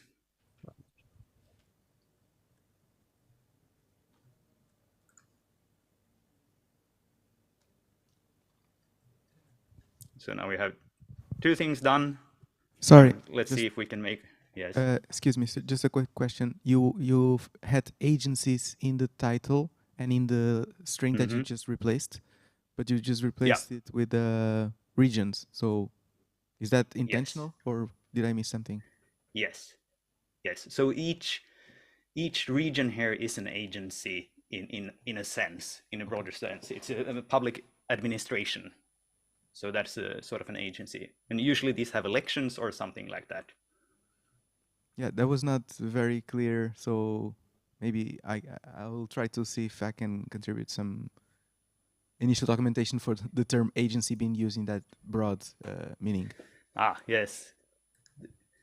It differs a little bit between countries and countries as well. In some places, a region might not be a government agency. In some, it might be.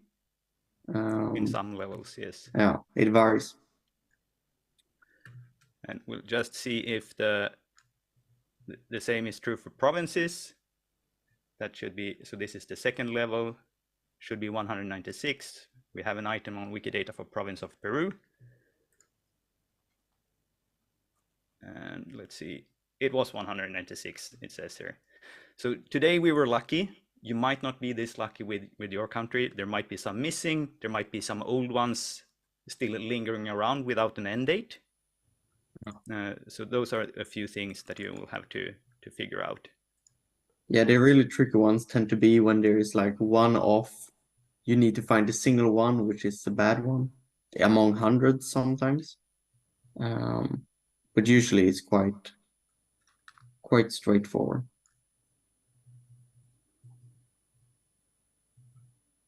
Very much depending on what sources you have accessible. Yes. And now we have we have 2 levels sort of done. These are usually the most common that you have 2 levels. Some countries only have 1, some have 3, some even have 4. So it depends on how large the country is and how bureaucratic it is, in a sense, or maybe bureaucratic is the wrong word, how it is divided. Yeah. I really. think if you head over to the page about Germany, you see a lot of levels, if I remember correctly. Yes. And now, optimally, we will also have all the other government agencies. Now we don't have them for now, and we don't have a good register yet. But that is also an excellent thing you can help out with, finding the good sources. Where are there the official registers for these? Because that will make things much easier. And really, all of these three that we just added, they should have better sources rather than us just checking Wikipedia to see was this correct as of now. Yeah. So an official source would be better. Common example for Orchard government agencies even include things like courts and so on.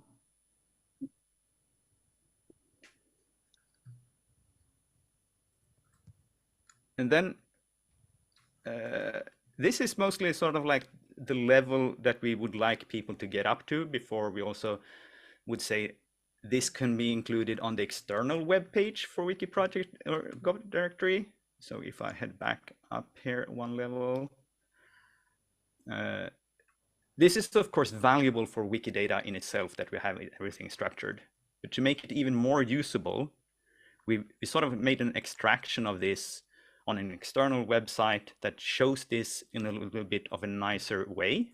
So for example, if we head over to Singapore, perhaps, since we're there, or you are there, this is how a web page could look like there. So we get some basic things retrieved from Wikidata, and then we here see all the different ministries and what kind of social media they have. And if we go down on one of the ministries, we also see their website link, phone. We don't know who is running this yet. And here we see all the links to the different things. So that will make this possible for people to actually connect.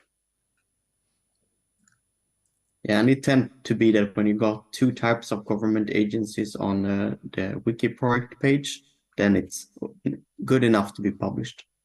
Yes. So then we will head to the talk page here and leave a note for someone who can actually add this. And if you're savvy with GitHub, you can actually go ahead and do this yourself.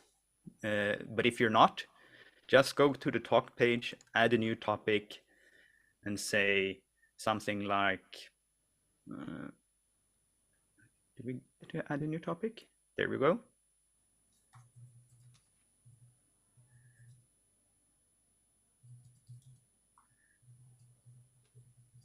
Peru ready to be published.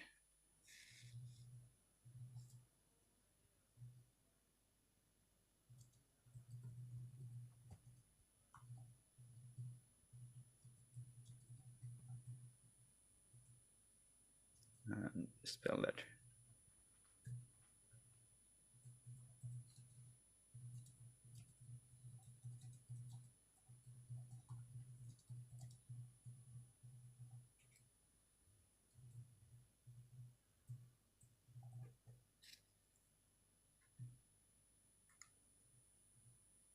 Is that a good enough message? Albin, would we understand that?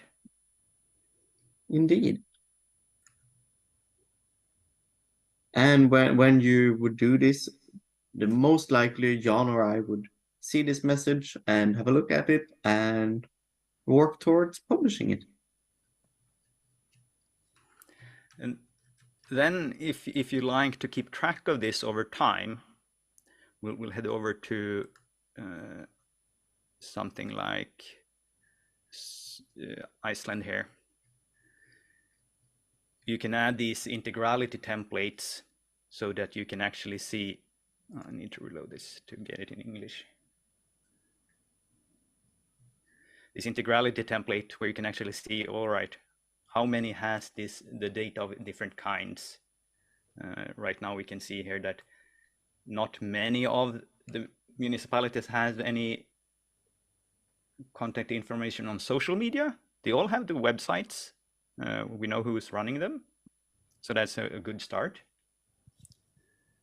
But this is a way to keep track, and then you can also do listeria lists. I'll show that on the Swedish page, I think.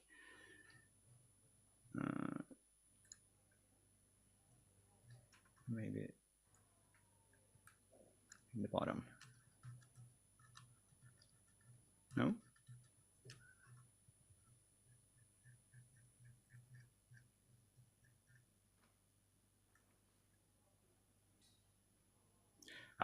You can do listeria list to see changes over time more easily, where you have all of this. I think that's mostly what we wanted to show to you today. So if there's any more questions, you can take them in the chat or on the Etherpad or yeah, I would have a question. Beat Estermann here from Switzerland. Hi, Jan. Hello. I was wondering whether you're still in a snapshot mode approach or whether you're also already thinking of how to represent changes over time, like changes in names, but also changes in responsibilities of these agencies. Yeah. Then what we're seeing is also changes in administrative territorial units. Like maybe you can share a few thoughts about that. Yes. So this is mostly to be keeping track of the current state, because that is at least what first we want to have in the info boxes and also what we're using on the Gov directory page as a contact. So that's the current things there are. But of course, for Wikidata, it is important to have all the historical as well. So we're keeping track of that with start and end dates usually, and sometimes also with replaced by properties. But those are not coming into these queries often. But of course, for Wikidata and for Wikipedia, it's crucial to have them. Yeah, and the big thing when we add a new country, and usually the thing you spend most time on is actually cleaning up those historical government agencies and making sure they got end dates and start dates or replaced by and so on. Yeah, I can see that, and I mean I'm fully aware of this. But then also, at any time, the first change might happen compared to your first snapshot. How yes. do you So that's become why aware it's of that? You know? Yeah. Do you mean in real life or on here?